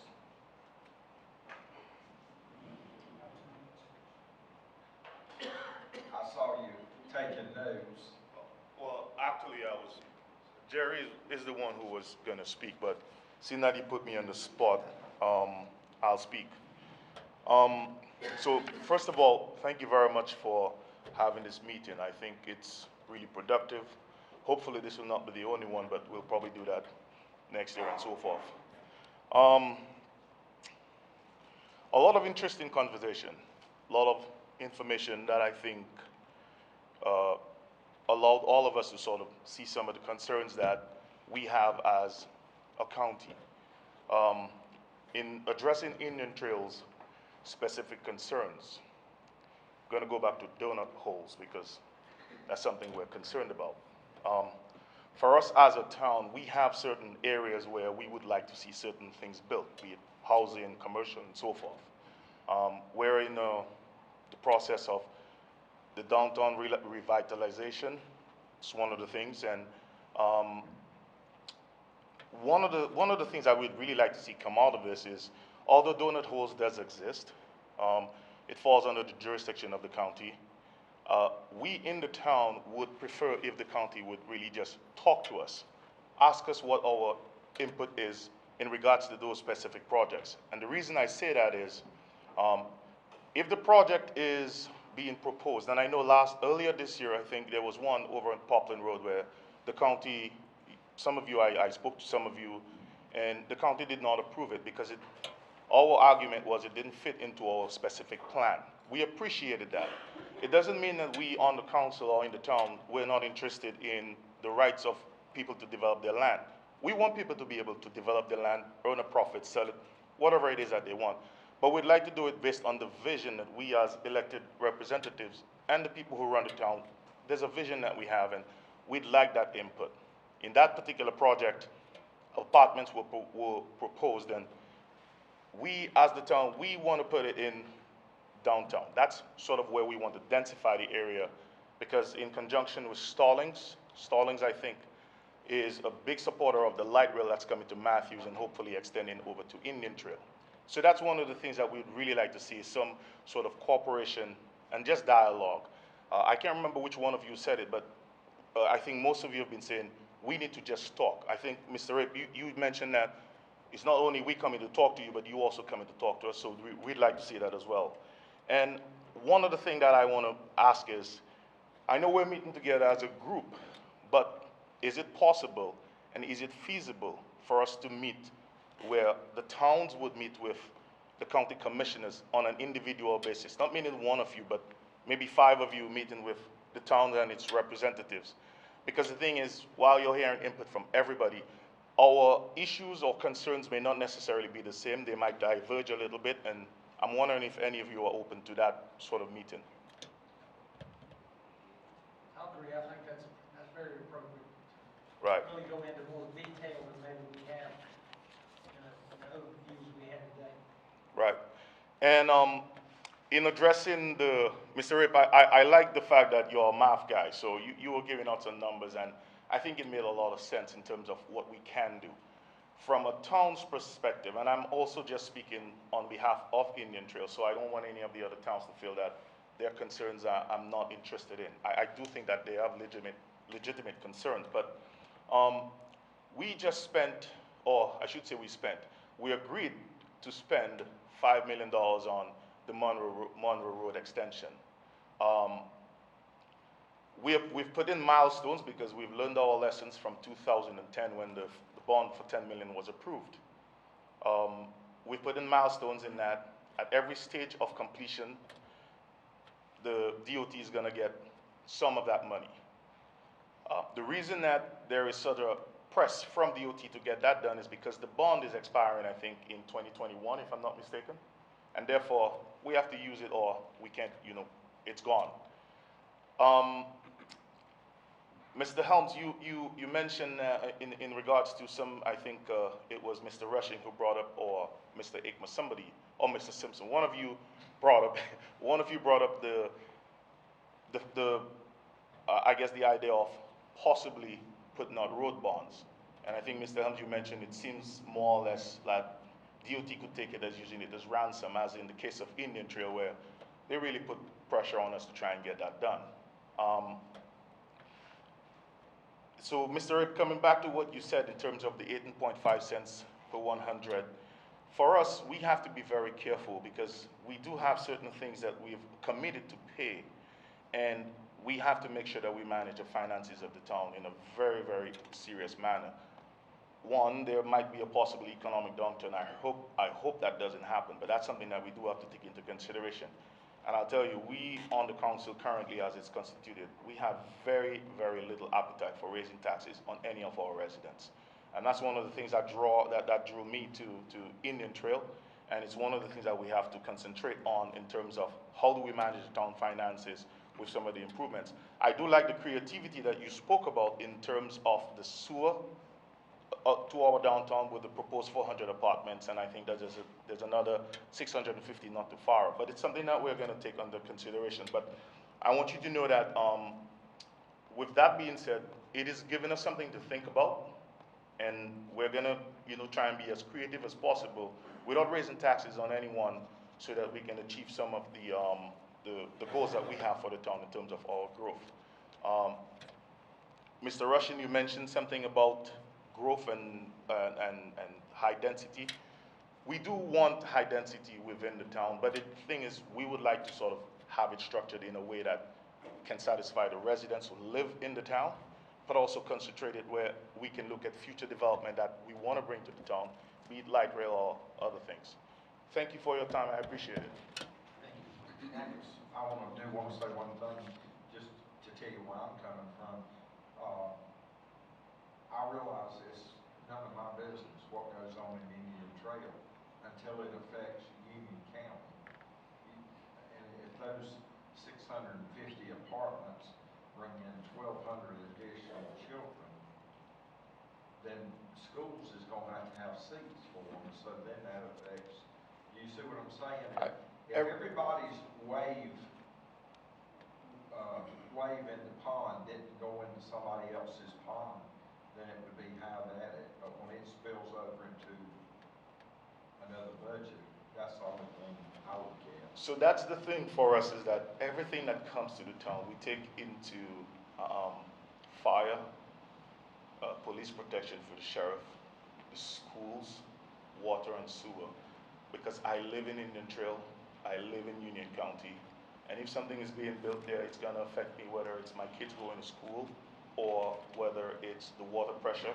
I can tell you, I've been here since 2007, and I know that in the last 6 months, when I turn on the shower, the pressure is not as great as it once was, which means that it's a concern that we have. So we all know that everything we do in Indian Trail, whether it's something we approve or we don't, it's gonna have a ripple effect because of the services that the county does provide. So I am fully aware, and I think everybody's fully aware of that. Thank you. Thank you, sir. Does anyone else would like to speak? Mark? I wasn't going to speak, but I've heard all of the stories, and I have a unique situation here in Union County, unique in that it's my situation. So, you know, I'm relatively new here. When I first moved here, I moved into my house, and I called the town of Indian Trail to establish my service for trash and recycling. And so I quickly found out after talking to the lady that I was in the wrong place. And she in fact said to me, "Honey, you don't need to be talking to us, you need to call the town of Stallings. My address is Indian Trail, but I live in Stallings." I quickly found out that there are some unique things here in Union County. I'm very thankful to be here. I think from a personal side, this is a great area, very progressive, very proactive. I think this is a great opportunity for everyone to come together and move the county forward. I feel like many days I got to the end of the rainbow, the pot of gold being here, because Union County is such a great place to live. I think you all are doing a great service to your constituents and to the county as a whole. This is a great opportunity to plan and move the county forward in a way that benefits everybody. And I think that's great. On the school side, and I'm not speaking for the school system, but you all know I work with them. This is another great opportunity to help us plan as we move forward. There are only so many resources, and we have to be efficient in how we spend those resources. And this is the kind of effort that will help all of us be more efficient, and I want to thank you all for letting us participate. Well, we want to thank you and the rest of the school staff that took their time and came and heard the concerns of the county. We really appreciate it. Mark, I told you that last week when I was at the state commissioners meeting, there was 4 Nash County commissioners there. They gave me a bill for training you because they said they had just got you fully trained and then we hired you away. And so I was going to poke at you about that. Anyone else would like to speak? Well, what I'd like to do now, if we're wrapping up, is that, Mr. Rice, I'd like to give each one of the commissioners an opportunity to say something about their perception of the last couple of days. And Frank, if you'll give us your thoughts. Yeah. I think I pretty much have said all I need to say. I think it's been a good, fruitful 2 days, and look forward to future events similar to this so that we can continue to plan and move Union County in the right direction. I agree. I think everything that was said is needed to be said, and I think the towns hopefully have a better understanding where we come from and vice versa. Look forward to getting this implemented in place and working. And again, Union County is a great place to live and work, and we're proud to be a part of this community, and I hope that we can bring more people into that and be part of this discussion. Appreciate the opportunity. It's been a great event, great 2 days. What all 3 of them said. I'd be negligent if I didn't thank our staff. There was a lot of work that went into this and preparation, and I appreciate that.